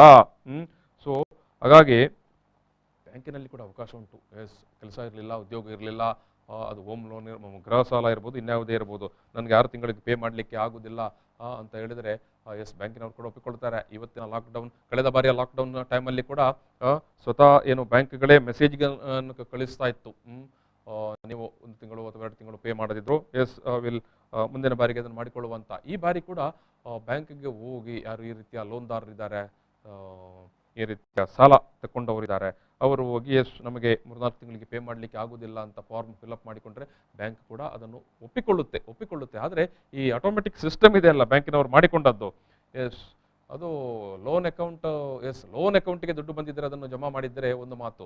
ಇದು ಅವನ SB ಅಕೌಂಟಿಗೆ, ಆತನ ಸ್ವಂತ ಉಳಿತಾಯ ಖಾತೆಗೆ ಬಂದಂತ ದುಡ್ಡು, ಅದನ್ನು ಕೂಡ ಜಮಾ ಮಾಡಿಕೊಂಡದ್ದು. ಎಸ್ ಅದು ಸರ್ವತಾ ಅದು ಯಾವುದೇ ಒಂದು ಜನಾನುರಾಗಿಯಾದಂಥ ನಿಲುವು ಅಲ್ಲ, ಅಥವಾ ಯಾವುದೇ ಜನ ಒಪ್ಪಿಕೊಳ್ಳುವಂಥ ನಿಲುವು ಕೂಡ ಅಲ್ಲ. ಯಾಕಂತ ಹೇಳಿದ್ರೆ ನಾನು ಹೇಳಿದೆಲ್ಲ, ಈಗ ಕೊನೆಗೆ ಬ್ಯಾಂಕಿನ ಅಧಿಕಾರಿಗಳು ಕೂಡ ಎಸ್ ಇದೊಂದು ತಪ್ಪು ಅಂತ ಅರಿವಾಯಿತು, ನಾವು ಅದನ್ನು ಹಿಂದಕ್ಕೆ ಕೊಡ್ತೇವೆ ಅಂತ ಹೇಳಿದ್ರು. ಇನ್ನೊಂದು ಕಡೆ ಸ್ವತಃ ಬ್ಯಾಂಕಿನ ಅಧಿಕಾರಿಗಳು ಕೂಡ ಅನೇಕ ಮಂದಿ ಎಸ್ ನಮ್ಮ ಕಡೆಯಿಂದ ವೈಯಕ್ತಿಕವಾಗಿ ನಾವು ಅವರಿಗೊಂದು ಸಣ್ಣ ನೆರವು ಕೊಡ್ತೇವೆ ಅಂತ ನೆರವು ಕೊಡಲಿಕ್ಕೆ ಬಂದರು. ಸೊ ಅಂದರೆ ಇಟ್ ಮೀನ್ಸ್ ಯಾರು ಕೂಡ ಇದನ್ನು ಸಮರ್ಥನೆ ಮಾಡಿಕೊಳ್ಳಿಕ್ಕೆ ಸಾಧ್ಯ ಇಲ್ಲ, ಯಾರು ಕೂಡ ಇದನ್ನು ಒಪ್ಪಿಕೊಳ್ಳಿಕ್ಕೆ ಸಾಧ್ಯ ಇಲ್ಲ. ಇಂತಹ ಸಂದರ್ಭದಲ್ಲಿ ಎಸ್ ನಾವು ಏನು ಹೇಳ್ತೇವೆ, ಎಸ್ ರವಿಕಿರಣ್ ಕೂಡ ಮಾತಾಡೋಕೆ ಹೇಳಿದರು, ರೈತ ಮುಖಂಡರು ಹಿಂದೆ ರೈತರ ವಿಚಾರದಲ್ಲಿ ಕೂಡ ಇದೇ ರೀತಿ ನಡೆದಿತ್ತು.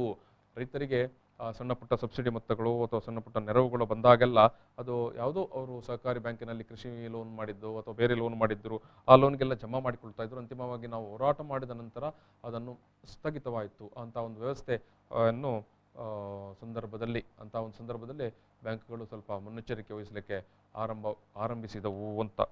ಇವತ್ತು ನಿಮಗೆ ಗೊತ್ತು, ಬ್ಯಾಂಕಿನಲ್ಲಿ ಏನು ನೀವು ಏನೋ ಆಪರೇಟ್ ಮಾಡದಿದ್ದರೂ ಕೂಡ ನಿಮ್ಮ ಏನೋ ಖಾತೆಯಿಂದ ದುಡ್ಡು ತಿಂಗಳು ಏನೋ ಅವರ ಸರ್ವಿಸ್ ಸಲುವಾಗಿ ಸರ್ವಿಸ್ ಚಾರ್ಜ್ ಅಂತ ಜಮಾ ಮಾಡ್ತಾನೆ ಇರ್ತಾರೆ. ಖಾಸಗಿ ಬ್ಯಾಂಕ್ಗಳಂತೂ ಇನ್ನೂ ಸ್ವಲ್ಪ ಜಾಸ್ತಿನೇ. ಸೊ ಹಾಗಾಗಿ ಇವತ್ತಿನ ಒಂದು 5-6 ವರ್ಷಗಳ ನಂತರ ನಾವು ಏನೋ ನೋಡುವಂಥ ಸಂದರ್ಭದಲ್ಲಿ ಸೊ ಹಾಗಾಗಿ ಪರಿಸ್ಥಿತಿ ಏನಾಗಿದೆ ಅಂತ ಹೇಳಿದ್ರೆ, ಬ್ಯಾಂಕಿನವರು ಏನಿಲ್ಲದಿದ್ದರೂ ಕೂಡ ಸರ್ವಿಸ್ ಚಾರ್ಜ್ ಅಂತ ಆದರೂ ವಸೂಲಿ ಮಾಡ್ತಾನೆ ಇರ್ತಾರೆ, ಜನರ ಕೈಯಲ್ಲಿ ದುಡ್ಡು ಇರಲಿ ಇಲ್ಲದಿರಲಿ.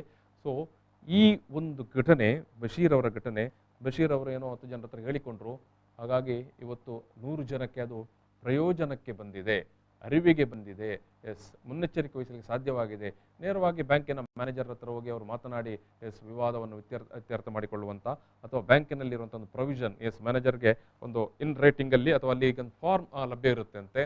ಆ ಫಾರ್ಮ್ನಲ್ಲಿ ನಮಗೊಂದು 2-3 ತಿಂಗಳಿಗೆ ನಮ್ಮ ಲೋನ್ ಖಾತೆಯ ಅಥವಾ ನಮ್ಮ ಲೋನ್ನ ದುಡ್ಡು ಪೇ ಮಾಡಲಿಕ್ಕೆ ಆಗುವುದಿಲ್ಲ ಅಂತ ಹೇಳಿದರೆ ಅವರಿಗೆ ಬ್ಯಾಂಕಿನವರಿಗೆ ಅವಕಾಶ ಮಾಡಿಕೊಡ್ತಾರೆ. ಸೊ ಇದೇನಾಗಿದೆ, ಈ ಆಟೋಮೆಟಿಕ್ ಜನರೇಟ್ ಸಿಸ್ಟಮ್ ಇದೆ ಅಲ್ಲ, ಸೊ ಆ ಸಿಸ್ಟಮ್ ಇವತ್ತು ಏನೋ ಜನರನ್ನು ಯಾಮಾರಿಸಿ ಬಿಡುತ್ತೆ. ಸೊ ಹಾಗಾಗಿ ನಾನು ಈ ವಿಚಾರದಲ್ಲಿ ಒಂದಷ್ಟು ವಿಚಾರಗಳನ್ನು ಮಾತನಾಡಬೇಕಾಯಿತು, ಜನರ ಅರಿವಿಗೆ ಇರಲಿ. ಯಾಕಂತ ಹೇಳಿದ್ರೆ ಇಂಥ ಘಟನೆಗಳು ಅನೇಕ ಮಂದಿಗೆ ಆಗಿದೆ, ಅನೇಕ ಕಡೆಗಳಲ್ಲಿ ಆಗಿದೆ. ಈ ವಿಚಾರವನ್ನು ನಾನು ಬಶೀರ್ ಅವರ ಈ ವಿಚಾರದಲ್ಲಿ ಬಶೀರ್ ಅವರಿಗೆ ನೆರವು ನೀಡಿದವರು ಕೂಡ ನಾನು ಹೇಳಿದೆಲ್ಲ, ಪುಣೆಯಿಂದ ಏನು ಯಾರು ಮಾನವೀಯ ಕಾಳಜಿ ಇರುವವರು. ಬಶೀರ್ ಅವರು ಮುಸಲ್ಮಾನರು ಇರ್ತಾರೆ, ಆಚೆ ಕಡೆಯಿಂದ ನೆರವು ಕೊಡುವವರು ಹಿಂದೂ ಸಹೋದರರಿರ್ತಾರೆ. ನೆನ್ಪಿಟ್ಕೊಳ್ಳಿ, ಹಿಂದೂ ಸಹೋದರರಿರ್ತಾರೆ. ಬಶೀರ್ ಅವರ ಈ ಕಷ್ಟವನ್ನು ನೋಡಿಕೊಂಡು ಬಶೀರ್ ಅವರಿಗೆ ವೃದ್ಧ ತಾಯಿ ಇರ್ತಾರೆ, ಮನೆಯಲ್ಲಿ ಮಕ್ಕಳಿರ್ತಾರೆ, ಅವರನ್ನು ನೋಡಿಕೊಳ್ಬೇಕಾಗಿದೆ. ಜೊತೆಗೆ ಈ ಎಲ್ಲ ಸಾಲದ ಏನು ಸುಳಿಯಲ್ಲಿರ್ತಾರೆ. ಅವರಿಗೆ ನಾವು ನೆರವು ಕೊಡ್ತೇವೆ ಅಂತ ಕೂಡ ಮುಂದೆ ಬರ್ತಾರೆ. ಎಲ್ಲರನ್ನೂ ಯಾರು ಬಶೀರ್ ಅವರ ನೆರವಿಗೆ ಬಂದವರು, ಅವರ ವಿಚಾರವನ್ನು ಮಾಧ್ಯಮಕ್ಕೆ ಏನು ಎತ್ತಿ ತಂದಂಥ ಮುನೀರ್ ಕಾಟಿಪಾಳ್ಯ ಇರ್ಬೋದು, ಅವರೆಲ್ಲರಿಗೆ ನಾವು ಆಭಾರಿಗಳಾಗಬೇಕಾಗಿದೆ. ನಾನು ಮುಂದಿನ ವಿಚಾರಕ್ಕೆ ಬರ್ತಾ ಇದ್ದೇನೆ. ಮುಂದಿನ ವಿಚಾರಕ್ಕೆ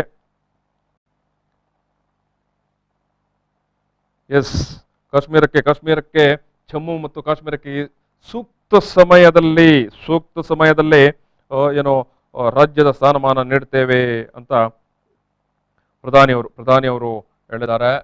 ನಿನ್ನೆ ದಿವಸ ಜಮ್ಮು ಕಾಶ್ಮೀರದ ರಾಜಕೀಯ ಮುಖಂಡರ ಜೊತೆಗೆ ಪ್ರಧಾನಿ ಮಾತುಕತೆ ನಡೆಸಿದರು. ನಿನ್ನೆ ಗುರುವಾರ ಜಮ್ಮು ಕಾಶ್ಮೀರದಲ್ಲಿಯ ರಾಜಕೀಯ ಪಕ್ಷಗಳ ನಾಯಕರನ್ನು ಭೇಟಿಯಾದ ಸುಮಾರು 3 ಗಂಟೆಗಳ ಅವಧಿಯ ಏನು ಮಾತುಕತೆ ನಡೆದಿತ್ತು ಪ್ರಧಾನಿ ನರೇಂದ್ರ ಮೋದಿ ಅವರು. ಸೊ ಈ ಸಂದರ್ಭದಲ್ಲಿ ಸೂಕ್ತ ಸಮಯ ಬಂದಾಗ ಜಮ್ಮು ಕಾಶ್ಮೀರಕ್ಕೆ ಪೂರ್ಣ ರಾಜ್ಯದ ಸ್ಥಾನಮಾನವನ್ನು ಮರಳಿಸುವ ತನ್ನ ಬದ್ಧತೆಯ ಬಗ್ಗೆ ಭರವಸೆಯನ್ನು ನೀಡಿದ್ದಾರೆ. ನೀವು ಈ ಮೊದಲು ರಾಜ್ಯವೇ ಆಗಿತ್ತು, ಅನಂತರ ಏನು ಕೇಂದ್ರ ಸರ್ಕಾರ ಕಳೆದ ವರ್ಷ 2019 ಆಗಸ್ಟ್ನಲ್ಲಿ ಜಮ್ಮು ಕಾಶ್ಮೀರದ ವಿಶೇಷ ಸ್ಥಾನಮಾನವನ್ನು ರದ್ದುಗೊಳಿಸಿ ಅದರ ಕೇಂದ್ರಾಡಳಿತ ಪ್ರದೇಶವನ್ನಾಗಿ ಅದನ್ನು ವಿಭಜನೆ ಮಾಡುತ್ತೆ.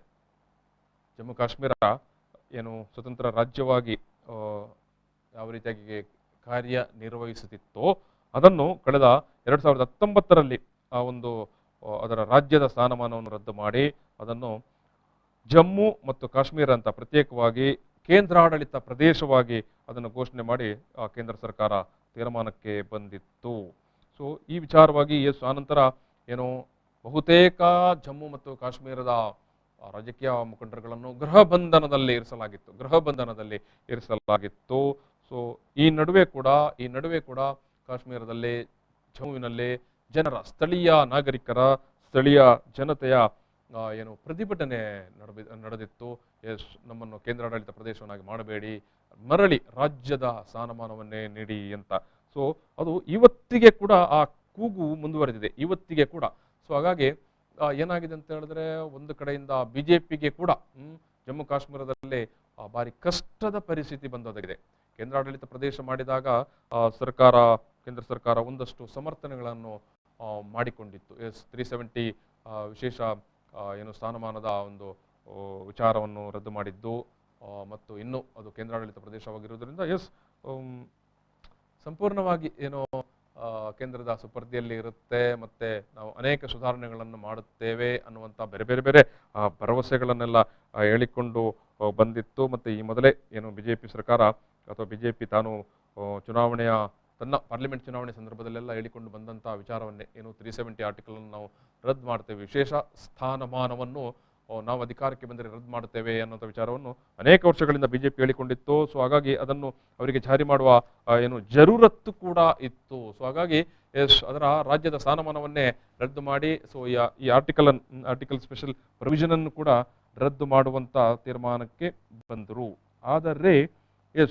ಆದರೆ ಆ ನಂತರದ ಪರಿಸ್ಥಿತಿ ಏನಿತ್ತು, 2019 ಆಗಸ್ಟ್ ನಂತರದ ಜಮ್ಮು ಮತ್ತು ಕಾಶ್ಮೀರದ ಪರಿಸ್ಥಿತಿ ಯಾವ ರೀತಿ ಇತ್ತು ಅನ್ನುವ ಬಗ್ಗೆ ಕೇಂದ್ರ ಸರ್ಕಾರ ಯಾವುದೇ ಶ್ವೇತಪತ್ರವನ್ನು ಹೊರಡಿಸಿಲ್ಲ ಅಥವಾ ಯಾವುದೇ ವಿಚಾರವನ್ನು ಕೂಡ ಏನು ಇಡೀ ದೇಶದ ಜನತೆಗೆ ಸ್ಪಷ್ಟವಾಗುವ ರೀತಿಯಲ್ಲಿ ಮಂಡನೆ ಮಾಡಿಲ್ಲ.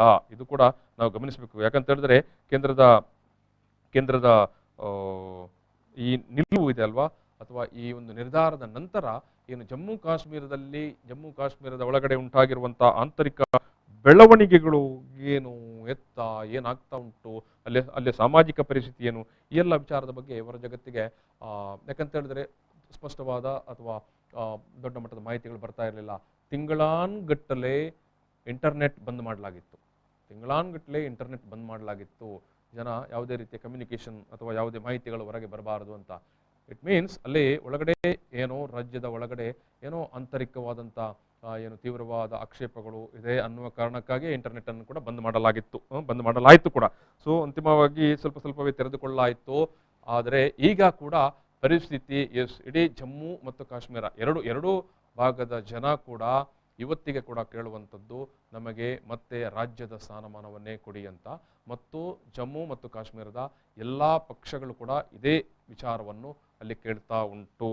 ಸೊ ಇದು ಆ ಮಧ್ಯೆ ನೀವು ಪ್ರತ್ಯೇಕವಾದ ಏನು ಅಂತಾರಾಷ್ಟ್ರೀಯ ಸಮಿತಿಯನ್ನು ಕಳುಹಿಸಿ ಇಲ್ಲಿಯ ಪರಿಸ್ಥಿತಿ ಏನಿದೆ, ಯಾವ ರೀತಿ ನಡೀತಾ ಉಂಟು, ಇಲ್ಲಿ ಮಾನವ ಹಕ್ಕುಗಳ ಉಲ್ಲಂಘನೆ ಆಗ್ತಾ ಉಂಟು, ನಾಯಕರನ್ನು ಗೃಹ ಬಂಧನದಲ್ಲಿರಿಸಿದಿರಿ, ಜನರನ್ನು ಬೀದಿಗೆ ಬರಲಿಕ್ಕೆ ಬಿಡ್ತಾ ಇಲ್ಲ, ಸೊ ಜನರ ಮೂಲಭೂತ ಹಕ್ಕುಗಳನ್ನೇ ಕಸಿಯಲಾಗಿದೆ ಅನ್ನುವಂಥ ಎಲ್ಲ ವಿಚಾರಗಳ ಬಗ್ಗೆ ಕೂಡ ಸ್ಥಳೀಯ ಮುಖಂಡರುಗಳು, ರಾಜಕಾರಣಿಗಳು ಮತ್ತು ಗೃಹ ಬಂಧನದಲ್ಲಿದ್ದ ನಾಯಕರುಗಳೆಲ್ಲ ಧ್ವನಿ ಎತ್ತಿದ್ದರು. ಸೊ ಇಲ್ಲಿಗೆ ತನಿಖೆಗೆ ಅಥವಾ ವಾಸ್ತವವನ್ನು ಅಧ್ಯಯನ ಮಾಡಲಿಕ್ಕೆ ಸಮಿತಿಗಳು ಬರಬೇಕು ಅಂತ. ಸೊ ಅದಕ್ಕೆ ಕೂಡ ತುಂಬಾ ಸಮಯ ಅವಕಾಶ ಕೊಡಲಾಗಿಲ್ಲ. ಆ ನಂತರದ ಅವಧಿಯಲ್ಲಿ ಬೇರೆ ಬೇರೆ ಪಕ್ಷಗಳ ಮುಖಂಡರುಗಳು ಕೂಡ ಜಮ್ಮು ಕಾಶ್ಮೀರಕ್ಕೆ ನಮಗೆ ಹೋಗಬೇಕು ಅಂತ ಹೇಳ್ತಾರೆ. ಅವಾಗಲೂ ಅವರಿಗೆ ಅನುಮತಿಯನ್ನು ಕೇಂದ್ರ ಸರ್ಕಾರ ಮೊದಲ ಹಂತದಲ್ಲಿ ನೀಡುವುದಿಲ್ಲ.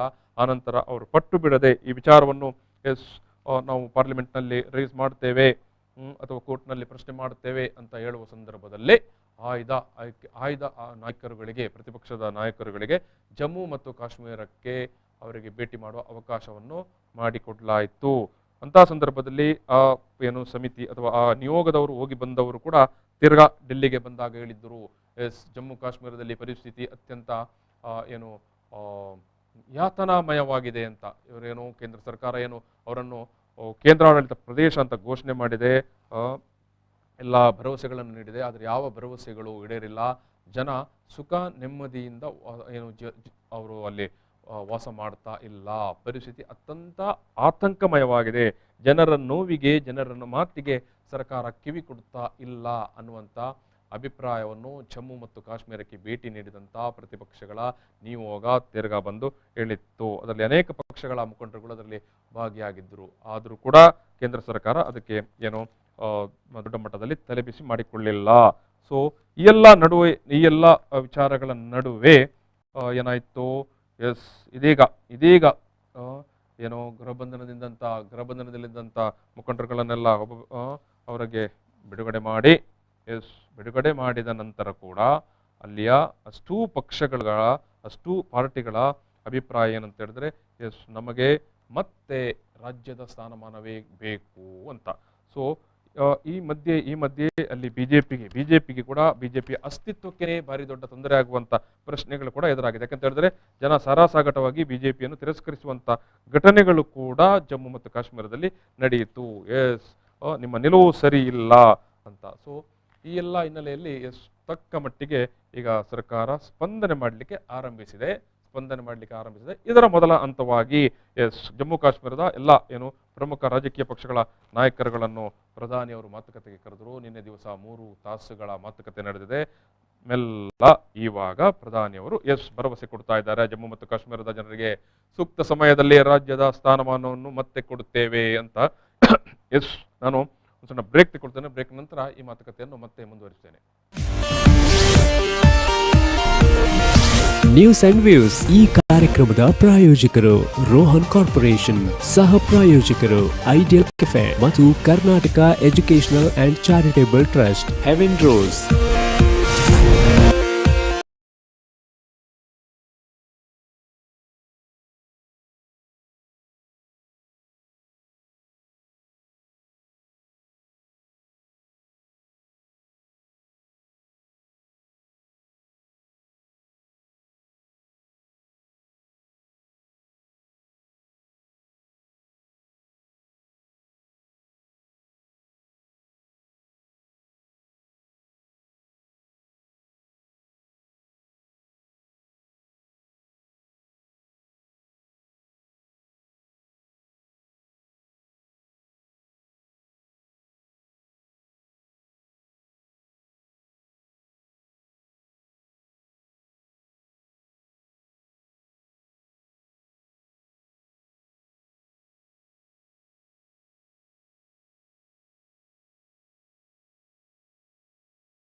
ನ್ಯೂಸ್ ಅಂಡ್ ವ್ಯೂಸ್ ಈ ಕಾರ್ಯಕ್ರಮದ ಪ್ರಾಯೋಜಕರು ರೋಹನ್ ಕಾರ್ಪೊರೇಷನ್, ಸಹ ಪ್ರಾಯೋಜಕರು ಐಡಿಯಲ್ ಕೆಫೆ ಮತ್ತು Karnataka educational and charitable trust, Heaven rose.